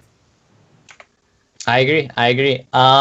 We're just getting set up again. Another reminder just for everybody at home listening, that is, again, a default 2v2 versus tournament, $45 starting gold, 15 after every round, and 5 rounds afterwards as well. We're just getting the match set up right now as we speak. Looks like the teams, we have Team 1 in our Discord, Team 2 is missing, but if they don't choose to use comms, I can't stop them. I just think it helps a little bit. This match, the team players are going to go home with Coma, Fidel, Dungeon Rescue. Coma, as well as Fidel, Dungeon Rescue. It looks like the teams are just about ready here. We're going to be firing up this game very quickly. Great job to the teams for joining super fast, by the way. Get right back into the game. Yeah. I just wanted to commend you guys for being super ready to participate in the tournament. I know it can be a lot of stress and a lot of nerves. So, don't forget to have a little bit of water, take some deep breaths. And everybody getting ready for their games. It's also very important that you guys, calm yourselves and keep those collective thoughts, for the match and to get excited as well. Make sure you have a cup of your caffeinated beverage of choice ready. It's always good to have. Yes, caffeine, the sweet. Or decaffeinated. Either way. Depending on. Decaf is poison. Don't ever drink decaf. Just kidding. No, there's times to drink decaf, but don't. We're gonna be getting into this next match again. Let's not forget who's playing. We have Toxic Potatoes against Vera and Mensar. A really excellent name, Toxic Potatoes. Excuse me. They've got 35 seconds left to buy. It looks like both teams are generally pretty ready. Doesn't look like Toxic Potatoes will be, Vera and Skaef is their in-game names, will not be using comms today. Interesting.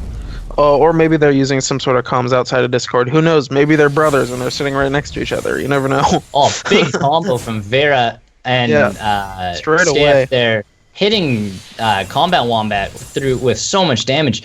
Big immolates coming in, and you can actually see the interesting spell choices this time around. We have the Acid Pool, a lot of barriers actually just going back and forth with that homing there. We also saw a Meteor, I believe some Blinks as well. Blink is just the best choice. You should never go a game without Blink. Excuse me. And I think I saw a Frostbolt as well. Yeah, lots of different spells coming in here. Both teams playing generally passive. Skaef with lots of health still. Vera going in for a Blink Immolate. Big damage on Combat Wombat there. Teams are looking still. It's pretty close. Combat Wombat very low on health though. Big knockout. Look at the knockout. Wow. Potatoes. Huge damage. No cooldowns on the Blink. Vera might even go down here. Barely survives. A big Immolate as well. This is going to be a really close game. Toxic Potatoes Huge with that acid pool getting rid of. Yeah. Now it's a 1v2. And he's gonna hop in. Great blink into confident. Imlate. Great dodge by Scaf. Holy moly. Toxic Scaf Potatoes, can bring combat this wombat back. with 3 health, but still looking for the win. Crisposaurus with an acid pool and an Immolate. That's going to be it for Scaf. Yeah. Great job for the green team here. Toxic Potatoes. Also, green for Toxic Potatoes. That's great. Yeah. I can Yeah, only that's imagine a pretty Toxic Potato would be green. Yeah, I couldn't really see good it start. being any other color, really. Really, yeah, very good really use of good those start. acid pools from the toxic potatoes. So I mean, I'm a big fan of the acid pool myself. I think it's a great spell. Really great for zoning because it's essentially just getting knocked out in a smaller radius. But huge plays with those blinks and immolates. yeah, no, very good play there from toxic potatoes. But not a terrible play there from the red team either, coming out straight away with quite a bit of damage at the beginning of the round. It looks like this is going to be a pretty close game for sure. Homing being actually casted back with that barrier. Combat Wombat doing a good job. Oh, good dodging. meteor coming down there. Meteor reflection actually with, I believe that's counterpulse is what he used there to avoid that meteor damage, which is a very, very good play actually. We haven't seen that yet today in today's tournament, but a lot of zoning close to the edge from Toxic Potatoes. This is actually really another meteor deflection. another Wow, very good. deflection. Vera avoiding those AoEs is huge, especially because not only does Meteor, it has an incredibly large knockback radius as well, but it's very important to be dodging just any sort of damage that's coming your way anywhere close to the edge. Another close game. A little bit of an HP advantage here for Toxic Potatoes, but it's not huge. Definitely could go either way. Good acid pool, but a strong Meteor hit on Crisposaurus there. Crisposaurus with a strong Immolate, but gets blinked. Comboed from good knockout there. Ooh, and another good knockout. That's going to be the end of him. Cast the spell. It's a 1v2 here. Big disadvantage for Toxic Potatoes now with the map closing in. Trying to use the trees for cover here, but not looking like he has too much offensive abilities left. Really good wind walk we see actually now, but a quick barrier to deflect his frostbolt. Now we see some magic missiles going out. Vera with They're a bit hesitant though to hop into melee with him. Oh, nice deflection. Big deflection. Vera with those huge deflections. But he knocks his teammate. But the deflection actually knocks his teammate out. Trying to save his teammate with combat wombat. With the fetch there, almost made it. Vera actually getting knocked out right now. Combat Wombat with a 1v2. Great job. Beautiful, beautiful, beautiful. Toxic Potatoes really showing up to today's tournament. Proving that even having that 1v2 disadvantage can go your way if you're skilled enough, and I guess have the right spells. Be frustrating for that red team too. No, that's being down 2-1 is a big disadvantage, or 2-0, excuse me, being a big disadvantage for the red team.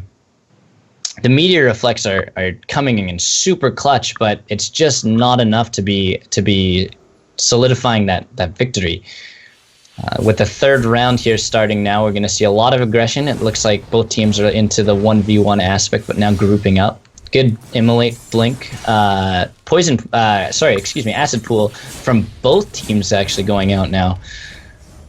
A strong Meteor Deflect again from Vera, but nothing came of it there. Some Lightning Strikes as well.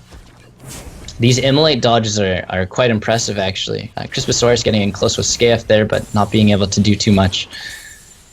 Vera getting hit by some acid pool and a few magic missiles going out actually. Homing, but no barrier. Quick blink out of the poison for Scaf there. Combat Wombat doing some sneaky plays in a frostbolt. Playing a little bit more passively. The starts of these games they play very conservative in terms of most of the teams. They stay around the center of the map. You can tell once they start zoning them how much it really makes a difference in terms of damage. The main thing is to try and not get too far away from your teammate. And look at this, we do have the green splitting up the red, but it's more the red kind of sandwiching them. They're taking advantage of this very well. big meteor effect on Combat Wombat with 2 health left, with that Poison Pool probably finishing him off. It does. Now we're going to see Crisposaurus with a 1v2 here. I don't know if he's going to be able to do this one. His spells don't seem as aggressive as Combat Wombats here, but a big Immolate. Ooh, just gets pushed out of the range here. Good deflection, actually.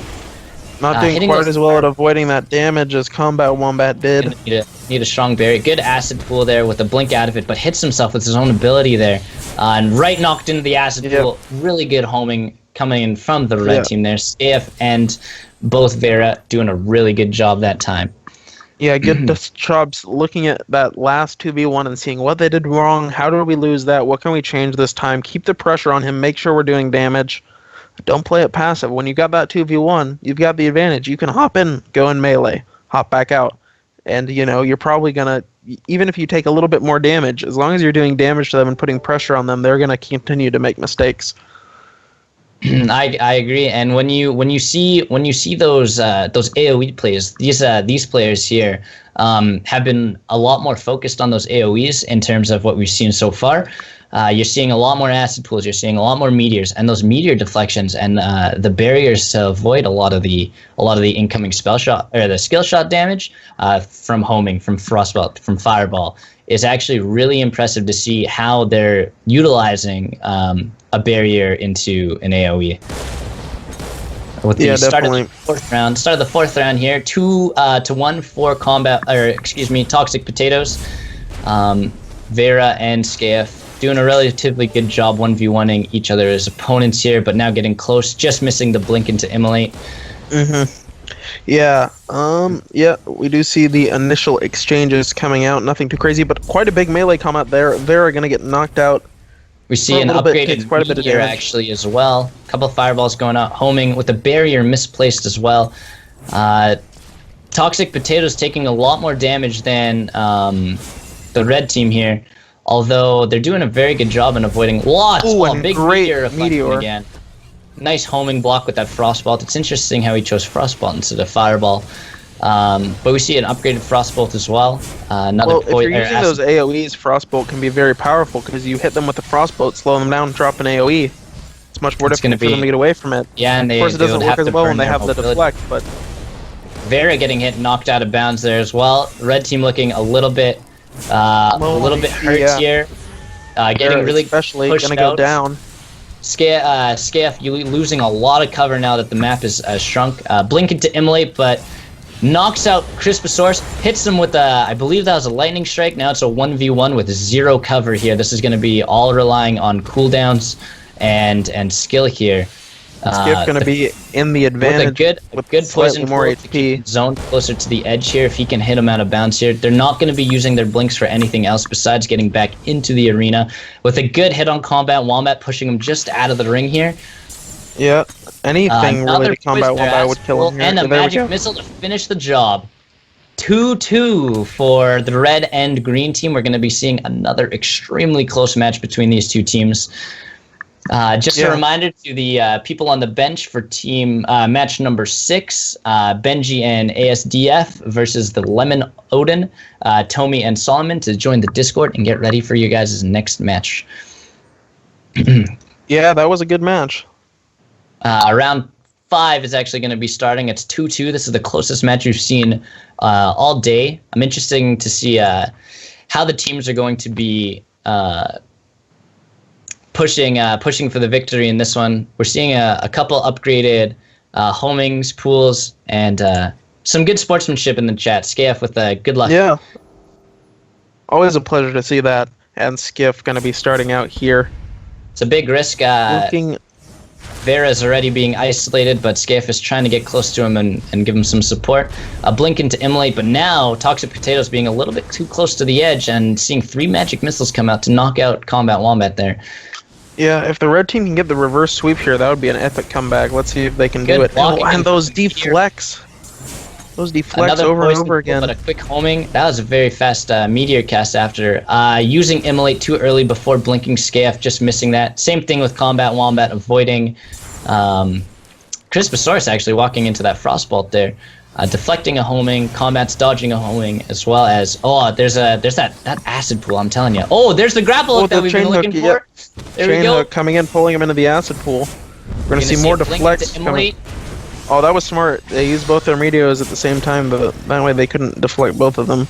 2 more blinks to immolate, but Crisposaurus with a couple whiffed immolates is gonna be pretty pricey. Zoning the red team now with that acid pool, but the health is 2 meteors with a quick block. Unfortunately, not going too far into this.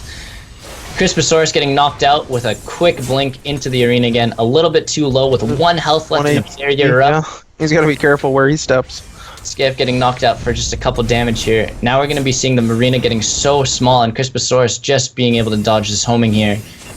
Blink into immolate, knocking out Skiff with 1 health left. Vera coming in with 12 health here. If this homing and fireball hits, he is in trouble. Crisp going down but getting knocked out. Great job to the green team there. Toxic Potatoes with a huge play, you guys. Bunch of fantastic. By Combat Wombat. What a close game that was, you guys. Absolutely incredible. Yeah. That was an awesome match. Wow. Great job, you guys. Crisposaurus. I'm happy to finally see that chain hook coming out in that last round. It's always nice to see a little bit of diversity there. You know, they may have lost, but they won in my heart because they used the chain hook, so you know. All right, don't forget, everybody who participated in match number 5 is going home with Bad Dream, Coma, and Fidel Dungeon Rescue. We're going to be getting into match 6 here with Benji and ASDF versus Lemon Auden, Tomy, and Solomon Mudo. We'll be getting that fired up for you in the next minute here. Thanks again for everybody tuning at home, at Twitch, at work. I know it's a Sunday, but some of those weird people work on Sundays. Hey, someone has to work on the weekend, right? Yeah, everybody. You know, those grocery store old ladies that you go to and say, "Oh, hey, grandma," sort of dealios. That's rude. Maybe it is your grandma. Then it's nice. Excuse me. Match number 6 today. You guys, your keys will be announced shortly here. It doesn't look like I have a list for you right here.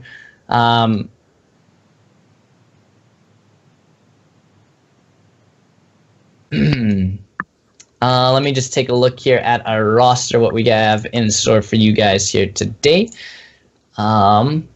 If everybody from the next match could join us in the Discord. I see we have Solomon and Tomy, ASDF, and Benji. Both teams look ready for their next match.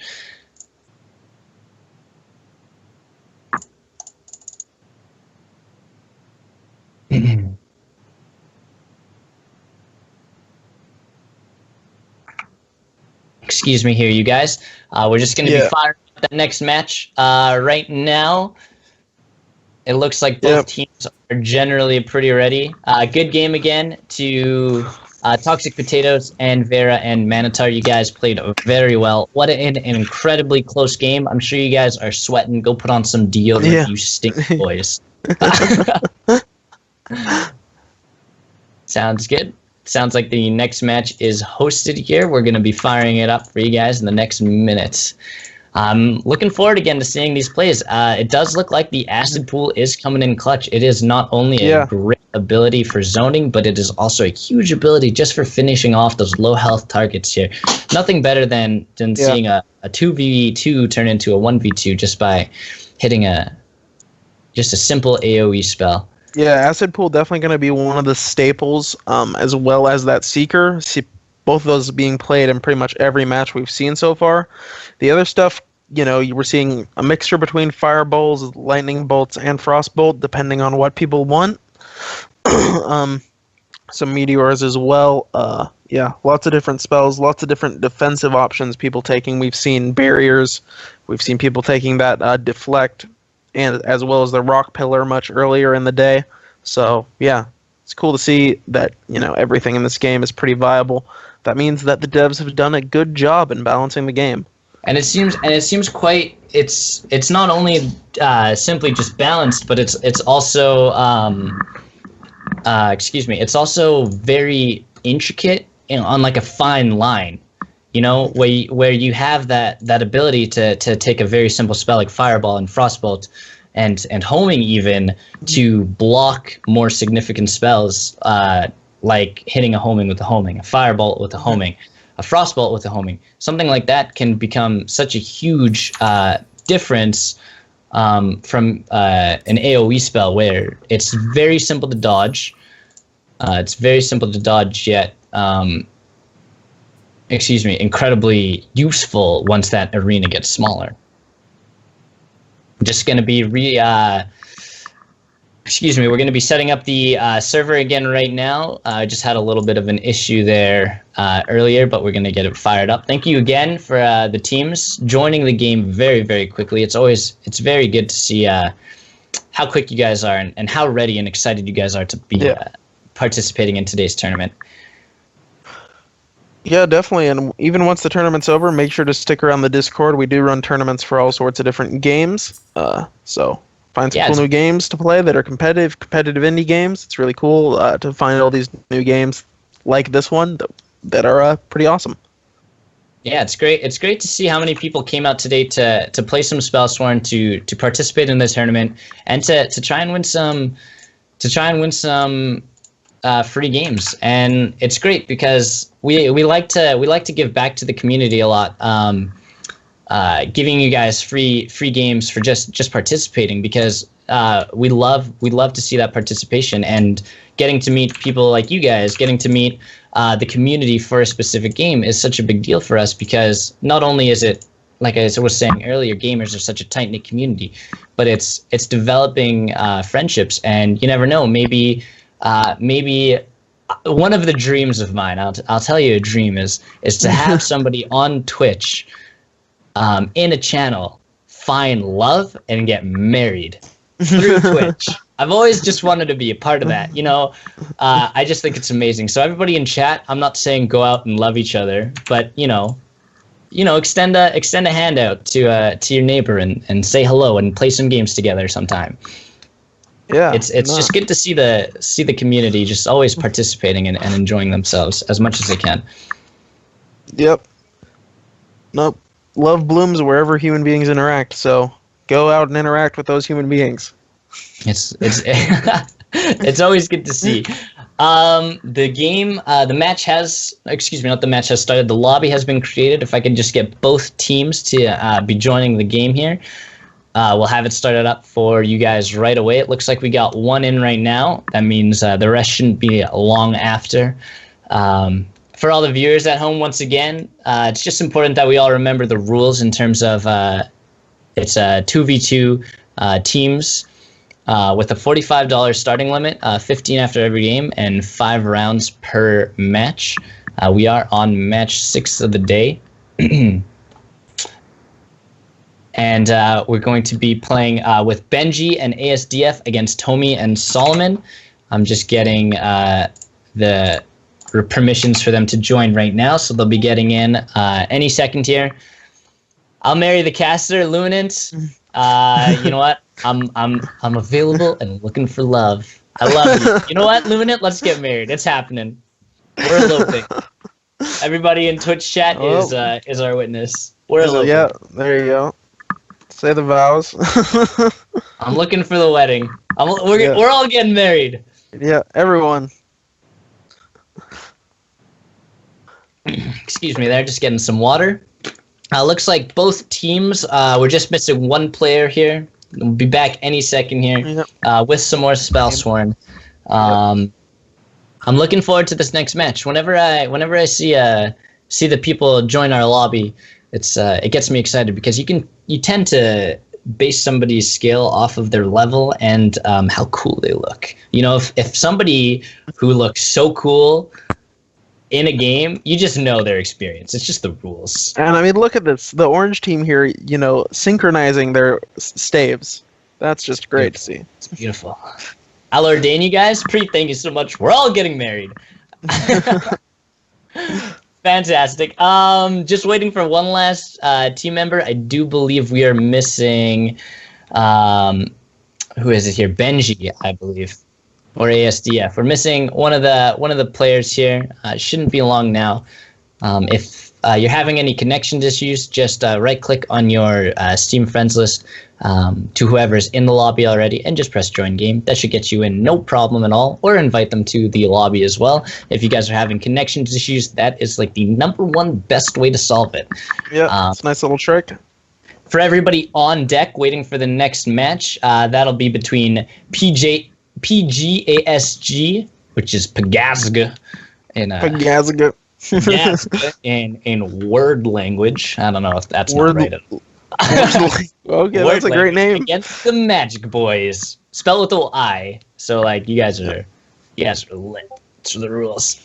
And we're gonna have Chirpakov again with Antani on Pagazga, and the Magic Boys is Swaga and RTKTK.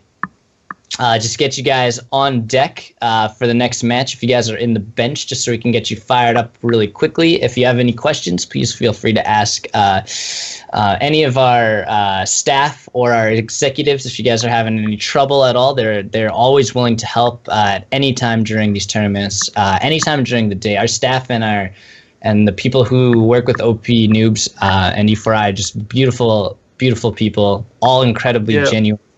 If you guys have any questions regarding future tournaments, past tournaments, what you can expect from us anytime, we're always available to talk to you guys and get you excited for our next game and our next tournament, because it's great fun to connect with you guys. We want you guys to be as excited about the games that we're running tournaments for as we are, so definitely if you have any questions, if you have a game that you think will be really cool to run a tournament for, you can run it by us.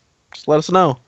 Absolutely. And we are looking pretty good. It looks like both teams have now joined the lobby. We're seeing them both in Discord too, so their comms are good. Just firing up the match now. They've got about 70 seconds to purchase their first spells. And we're going to be seeing an orange versus green team dynamic here. So we have Puto and Thad's Jockstrap. I hope that's a Blue Mountain State reference, because Thad Castles is the main man at all times. On the green team, and Tomi and Solomon Muto keeping to their original, beautiful, well-crafted names on the orange team here.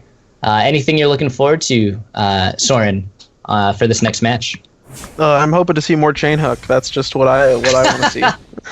Yeah, the chain hook, I want to see it too. And we shouldn't be trying to influence the players, but let's, if somebody makes that play, I will clip it and I will post it everywhere, just because chain hook is it's like a magic. It's just magic. Yeah. All right, you guys, good luck. Have fun coming in from Tomi there. A lot of good sportsmanships. And we're going to see the classic homing to fireball defense here. Start out. Homing fireball. We do see a lightning bolt coming down there, the AoE version. Yeah. That's actually a lot of passive plays. There's the blink into immolate, but not quite getting the range you wanted on that. Is that a charge as well from Tomi? Wow. Right. Lots of movement coming from Tomi. Good ability. This map is the one that drops tombstones everywhere, so we're going to see a lot of cover at the beginning and end games. That's some very aggressive play from Tomi here, taking sort of a melee build here. Solomon taking a bit of damage there, getting hit by 2 homings and getting knocked back a little bit. And big immolate, but fortunately blocked by the debris on the edge of the map there.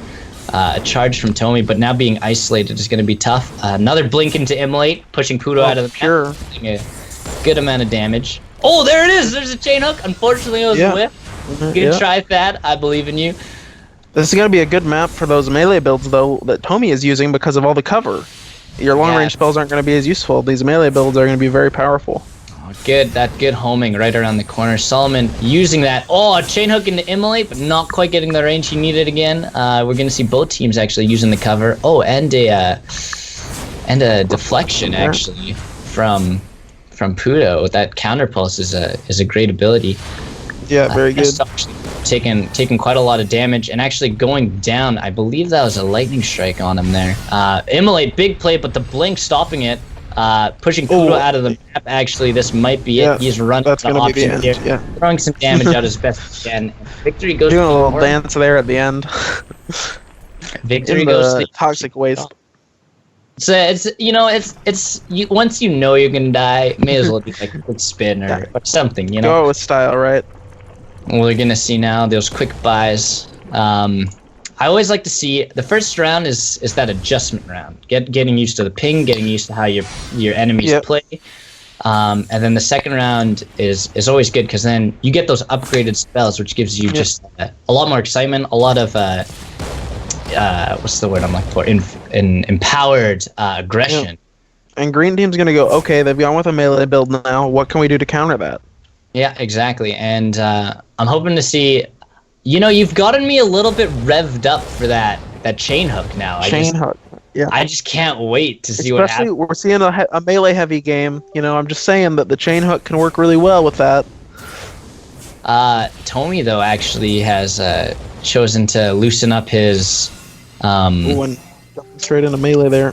Loosen up his mobility by actually not taking blink, but by taking fetch instead, which it's good and bad. It has its benefits. Good fetch into immolate there, doing lots of damage. Blink barely getting Thad back into the map here. Tomy getting knocked out again. Solomon getting a good bounce off of, again knocked out. Lots of damage on the Thad already.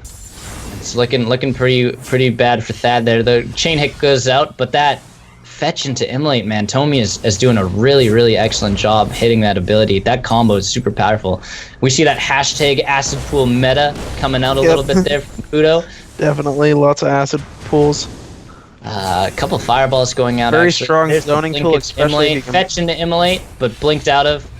Homing coming in from Thad, and that hashtag acid pool. Let me tell you, that's trending on Twitter right now. Yeah, the acid pool very powerful, especially if you combine it with your teammate's acid pool, both dropping them at the same time. You can really zone out an entire area. Big blink from Pudo, dodging Tomy's fetch, but Tomy with lots of health left. Both Pudo and Solomon low on health there. If Tomy can just clear this. Oh, and the knockout. Oh, that's a big risk though. Big risk without having blink. Fetch blinks you, but it also pushes you back. And Tomy going down actually this round. With the green team coming in with a big victory. Good job. That's Jockstrap and Pudo coming in with a 1-to-1 orange to green. Now we're going to see some upgrades here. Hopefully we see some mobility from Tomy here, not just having that fetch though. It's a little bit risky just having one mobility spell, as once you're hit out of the map, you hurt pretty well. Yeah, definitely. Green team taking a minute to do some buy-ins, just making sure they have everything they want, setting those hotkeys properly. Doing a little bit of, I like the warm up. I like to see the warm up. Just getting your skill shots lined up, figuring them out. All right, the third round of match 6 is beginning now. Gonna see those homing defense. Barrier going up a little bit early. I think that was a misclick. A lightning strike. Fireball into fireball, but just misses. Yeah. There's the chain hook. Immolate. Ooh, not quite getting enough. Tombstone's starting to fall down. Add some more cover. It's a little bit random where those go. Could advantage one team. Good if it lands on their side of the map. Couple fireballs. Upgraded crescent now we're seeing here, and an acid pool. Chain hook just barely getting. Chain hook coming in but missing. Yeah. Just barely missing there. Tomy with a huge fetch, knocking out Pudo, but good on Pudo for having that mobility. We're gonna see if this homing hits, but deflected actually right back at Solomon with that barrier. Chain hook actually. And the chain hook. Some debris, but big risk hitting with that debris there. Luckily he didn't get hit out of the map there. Those crescents are actually coming in quite large. I must say it's really exciting to see a melee heavy match. This is the first of these that we have seen. I agree, and Solomon actually taking lots of damage here as well, but Pudo looking a bit low himself now. Couple good trades here for Pudo and Solomon. Thad is really focusing Solomon kind of isolated there now. Getting knocked into an immolate. Solomon's looking really low, but Thad with the ability to get out of this poison here. That's a lot of damage. Coming in with the frostball to hit again. Luckily his blink came up. Now we're going to see 70 to 44 health here. This is going to be a close one. Immolate fetch. Huge play again. Tomy is really good with that combo. Charge going a little bit too far, but getting immolated out of the map. If Tomy has no mobility, this is going to be bad. Fetch out of the map, but back out. Pudo, that's going to be it. Tomy not taking that. What a great clutch from him. Using his abilities very efficiently there. It's the second time Tomy has just whiffed the acid into into arena fetch there, coming in so close every single time. I'm going to see both teams buying now 2-1 for the green team. Hopefully we can see Orange take back a win here to get it to be 2-2.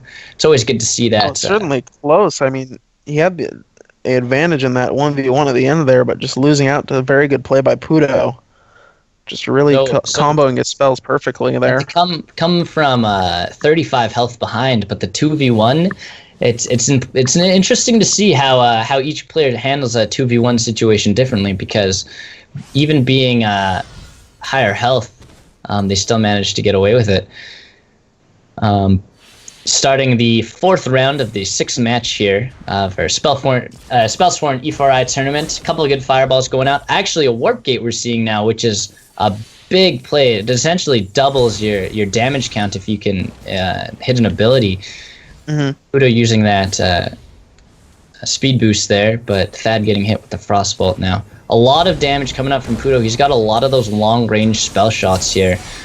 Tomi missing the fetch immolate again. Puto with the blink. Those glaives are tricky. And a homing, but just missed definitely. Tomi's gonna get hit twice by homing there. Fetch into immolate, push super what a far knockout. out. The speed boost go down to 50 there. That move speed is super important. Health-wise, this is looking very close again. The gravestone is now dropping in. Fetch to immolate. Unfortunately, Thad could not get that. Another knockout on Thad. Looking good for the orange team here. Tomi dodging the homing right now. Thad is quite low here. Puto getting hit twice there out of the map. Solomon Muto just getting hit as well. We've seen this become a little less melee. There's the grappling hook into immolate. Unfortunately, the blink saved Solomon there. Thad goes down. Solomon on 1 health, but Puto on 8. Going for a close range immolate. Unfortunately, not good enough. There's the fetch to immolate. Down about 50 HP. The homing though gets him. Yeah. That homing is it's tricky to avoid that. So great job on Orange team coming in to this match 2-2 now.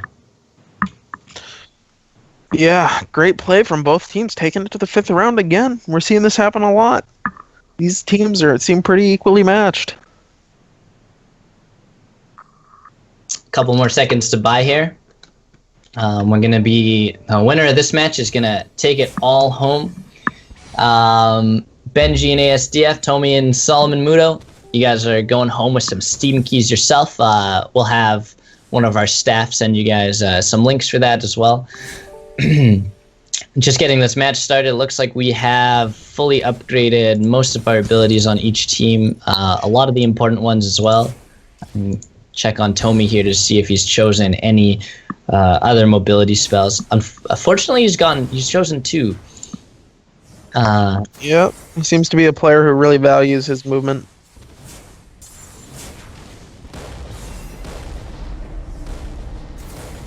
Perfect. We are going to be seeing Thad dodging a nice homing there. Puto with that speed burst and Tomi hitting the reflect on the homing. Solomon getting hit pretty far, but Thad with that big... Oh, there's the fetch into the acid there, and then a charge. Solomon with a huge counter pushing him out again. Thad's drop trap actually going down with no mobility left. Puto but Tomi very low as well. I mean, the HP for both teams is about equal, but we do have more damage coming out of the orange team because they have 2 players. Tomi's trying to, Puto's trying to execute Tomi with that acid pool, but using that speed burst to get around. Solomon throwing out some glaives here, getting hit by a homing. Good block from Tomi. Still trying to execute him with that acid pool, but not being enough. Blink into immolate with the whip. Puto has proven to be a very good clutch player, though, and it seems like he is coming out again with another 2v1. Can he finish it off? Going to be Solomon Muto's close range. Solomon. Blink to immolate, pushes him out. Puto with the charge back in. The speed burst. With the homing, though, that's going to knock him out. And that's going to be it, Puto. Wow. Take home the W for the green team. Solomon. Wicked pictures, you guys. That's great. We have Solomon Muto and Tomi on the orange team taking home the W today. Winning by points there. That's interesting. Yeah, it's very good, very close. Literally 2-point 2 points they came out on top. There. That's crazy. Excuse me. Very good match from you guys again. Another insanely close game, going from 2-2 to 3-2 for the orange team there, you guys. It's always good to see those close games, that good sportsmanship. The next following matches, we have match number 7 and match number 8 coming in for you guys. If match number 7 would kindly join our Discord, PGASG, Chirpakov, and Anthony, as well as the Magic Boys, Swaka and RTK. If you guys would kindly join the Discord, we'll get that match set up for you guys right away here. Unfortunately, I do have some interesting news. Every match after match 8 will be played offline, and unfortunately not on stream as we are running out of time. We can still have you guys play your matches, and we'll get our OPN staff to help you guys play through those matches. We'll give you guys the updates. Of course, you guys are going to be getting your Steam keys as well, because there's nothing more I would like to do than be able to give you guys free games. So anybody after match 8 who is scheduled for match 9 through, I believe, 18, we'll have you guys play your matches offline to get your scores, to give you guys free games. Match 7 is hosted right now, so if we could have the teams from Match 7, please join us in the room here. We'll get you guys fired up any second now for Match number 7. Match number 7 the players will be going home with Party Hard Tycoon. Can't say I know what that game is, but it kind of sounds like a Sims roller coaster tycoon where you create a party. Yeah, and then you whatever attractions you have at your party is kind of how like your guests feel. I can't say you get paid or how it works, but that sounds incredibly fun, actually. If that's not a game, patent pending, somebody. Yeah, someone make a party tycoon if that's not what that game is. As well as Diaries of a Spaceport Janitor, which again sounds like it's like a Telltale game. Yeah, that sounds maybe it's like something like a Telltale game. Sounds like a tabletop RPG to me, but oh yeah, no, I can see that. Work as that.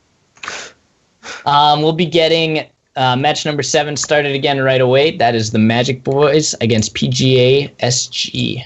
If anybody from PGASG is in the Twitch chat, can you guys tell us what that means? Because that's got to be an abbreviation for something. Yeah.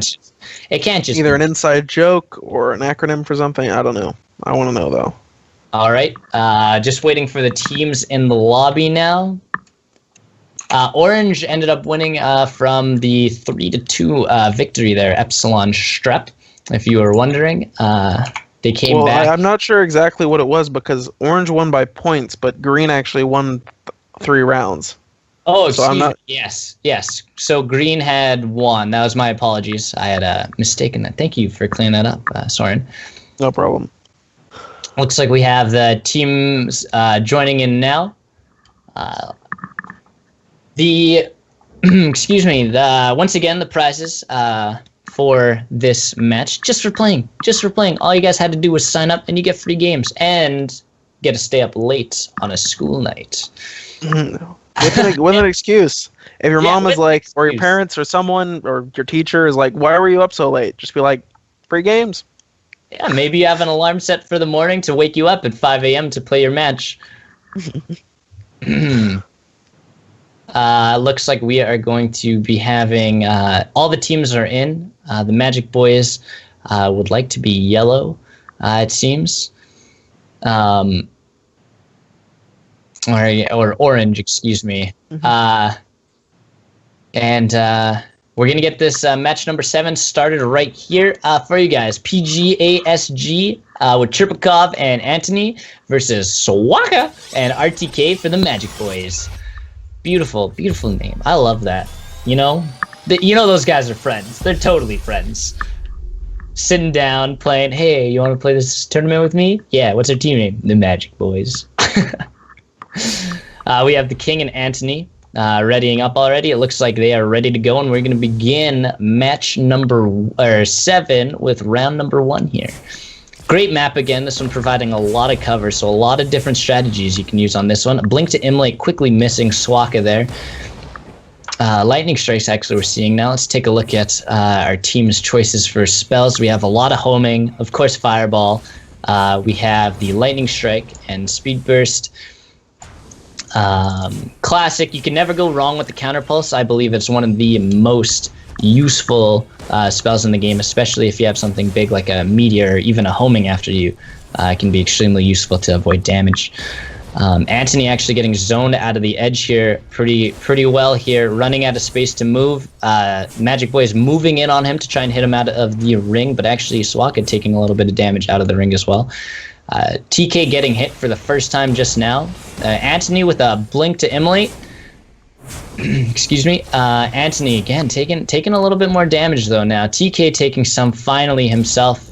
Swaka's looking a bit low, but getting pushed out of the ring now. TK is.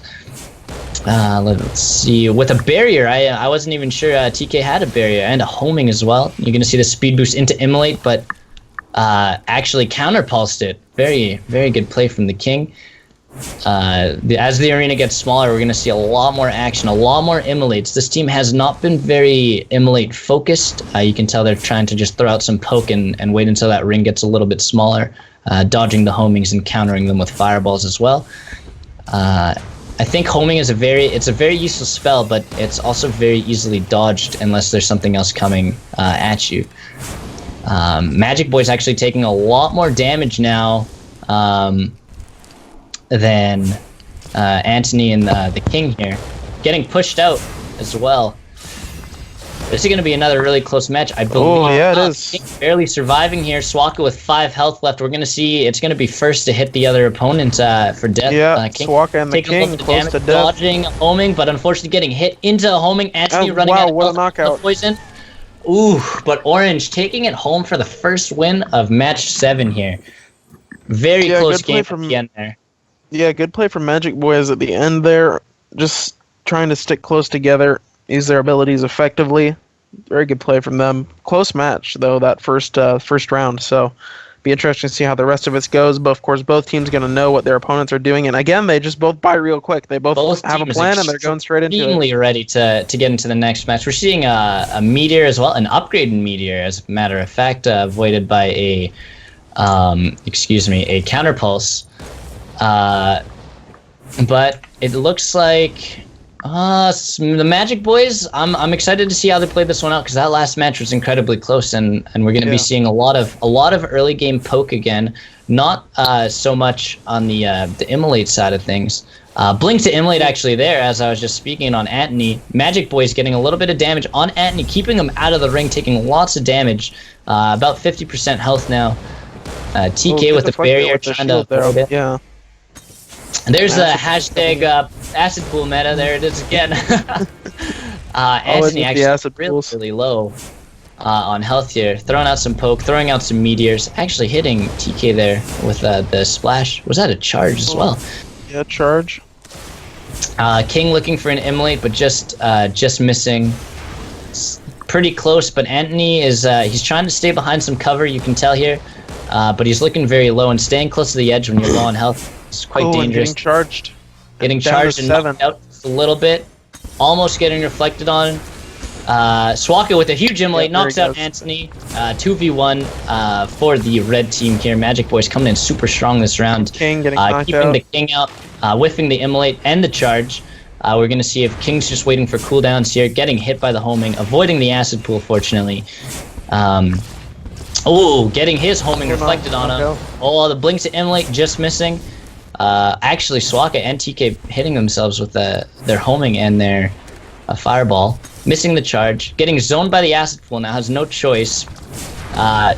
Looking for... There's a quick dodge, but not quite enough. The homing is going to hit him from behind, and that's another victory for the Magic Boys. Yeah, Magic Boys taking out a strong lead here. But they have been close rounds, so the other team definitely could bring a bit of a comeback in these next couple of rounds. We'll have to see. We've seen it before. We've seen the comeback from the losing team. It's just both teams ready again, buying quickly. The King taking his time a little bit more this time. We're going to see the start of round 3, match 7 here. The Magic Boys staying close together near the bottom of the map. And a meteor going out, and a fully upgraded meteor, as a matter of fact. Homing into charge there from Swaka. Another hashtag acid pool. There's a speed boost into Immolate as well. A quick blink Immolate whiff. Big meteor coming in. Oh, nice yeah, dodge. big meteor. He escapes it, though. Avoided the Immolate again. Lots acid of pool doing quite a bit of damage, yeah. Swaka looking to play aggressively, trying to close that gap between him and the enemy team, trying to focus the king as he's the lowest. You can tell.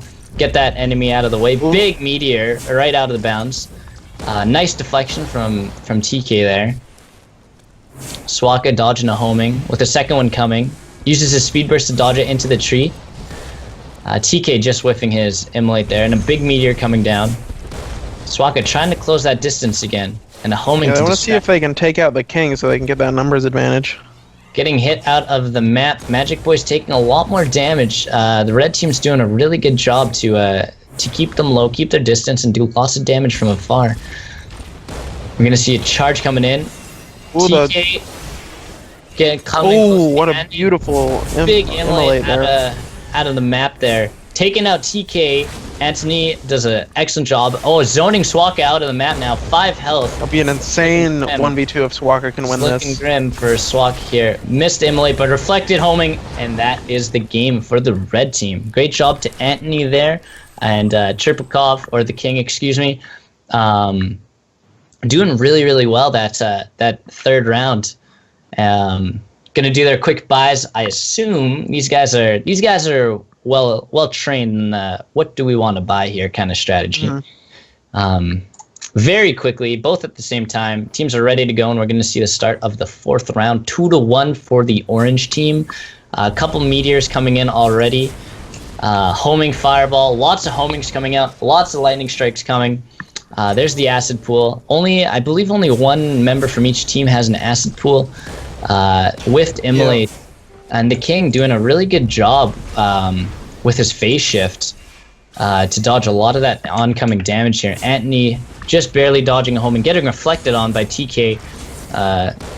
Again, reflecting that homing. Yeah, very powerful.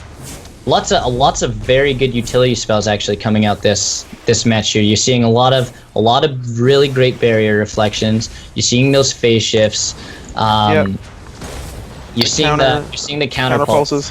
Yeah, a lot of great utility, and actually surprisingly not a whole lot of offensive spells. It seems like much more because they keep sending back whatever is being thrown at them. Or these teams are definitely a lot more of like a sort of grindy sort of builds here, just peking at each other across the map. It's a lot of slow damage. Yeah, it's a lot of slow damage, and we're seeing actually Swaka taking a ton of damage up in the top corner. Yeah, Swaka pretty low now. Separating the red team with that acid pool, but the blink into Immolate just misses. Swaka going down actually now, leaving TK by himself with essentially full health red team. Big and a great knock. Another another big Immolate. Into Immolate. Keeping him out of the map. That's going to be it for the red team again, going 2-2 with orange and red. Gonna go to the 5th round once again. The amount of games we've had go to the 5th round, isn't this great? This is phenomenal. This is actually a really great experience for not only us, but for these players as well. Getting those close matches it's not only it's a thrill, but you actually learn a lot when you play those very close games because it's experience. You gain much more high stake experience this way, and you can take home, even with the win or the loss, you take home so much knowledge on how to react to these certain situations. Definitely, it's a huge deal. Finding out the strategies that works best as well is huge, because maybe the utility route didn't go so well for them. Maybe they needed to play something more aggressive. But these teams going right back into it, starting to trade some skill shots at the start. Like a lot of skill shots going out now. Swaka trying to get close to the King here. Not too much utility yet, though. Oh, there's some coming out now. The red team's doing a very good job staying close to the center of the map there. You can tell that they're clearly avoiding the edge here, but now they're gonna be jumping on TK here, but uses a speed boost to get away. There's a phase shift from the King. Swaka going right up beside him, trying to guarantee those close range skill shots, TK with a big immolate to knock the king out. Fortunately has a speed boost, but on 11 health, he's looking really low. There's the phase shift. He's pretty vulnerable right after that. We're gonna see some close And they're gonna go range after him, spells. both of them. They're gonna be not able to get him though. like crazy, but Anthony's trying to hit him with some cover fire. Big meter coming down. Unlucky bounce to the king. We're gonna see a homing coming in now. He's 2 homings. He's not gonna be able to dodge both of them. Yeah. Dwaka forcing him with a charge. Now we're gonna see Anthony pushing himself and he's on a the little edge bit farther too. out. I'm not sure if Anthony. He seems to be on cooldowns right now. Getting hit twice by a homing and 2 meteors coming in. Huge. Yeah, wow. Keep him zoned and knocked out of the ring. Great Great job on coordinated the meteor Magic split boys. placement there. Great job on the Magic boys to take that match home. Great job, Orange team. You guys did a really good job. GG. A lot of good sportsmanship in the chat here. It's always good to see that. Coming up next, we have match number 8. We have match number 8 coming up here. It's looking like we might not have time to be casting match number 8, but even so, we'll get you guys playing. We'll do it offline and get you guys your games as well. Match number 8 is versus Ace. With Ace, excuse me, and the Booty Hoarders with Gentle Metal and Dania. You guys are just for showing up today. You guys are going to be going home with the Starving Artist and Turmoil Steam Team games. That will be, so match number 8 will be played off stream. Unfortunately, guys, we are all out of time today to be doing this on stream, but we'll get you guys off stream. We will get your scores, the winner of the matches, of course, and of course we're going to get you guys your Steam games. I know that's like a huge deal for you guys because it's fun. You know, you play a game to get a game. It's just the rules. You're gonna have fun regardless. Anyways, thank you guys so much for tuning in to our E4i OP Noobs Spellsworn tournament. My name is Attila or Lechesteroo, and we have Soren here, our wonderful caster.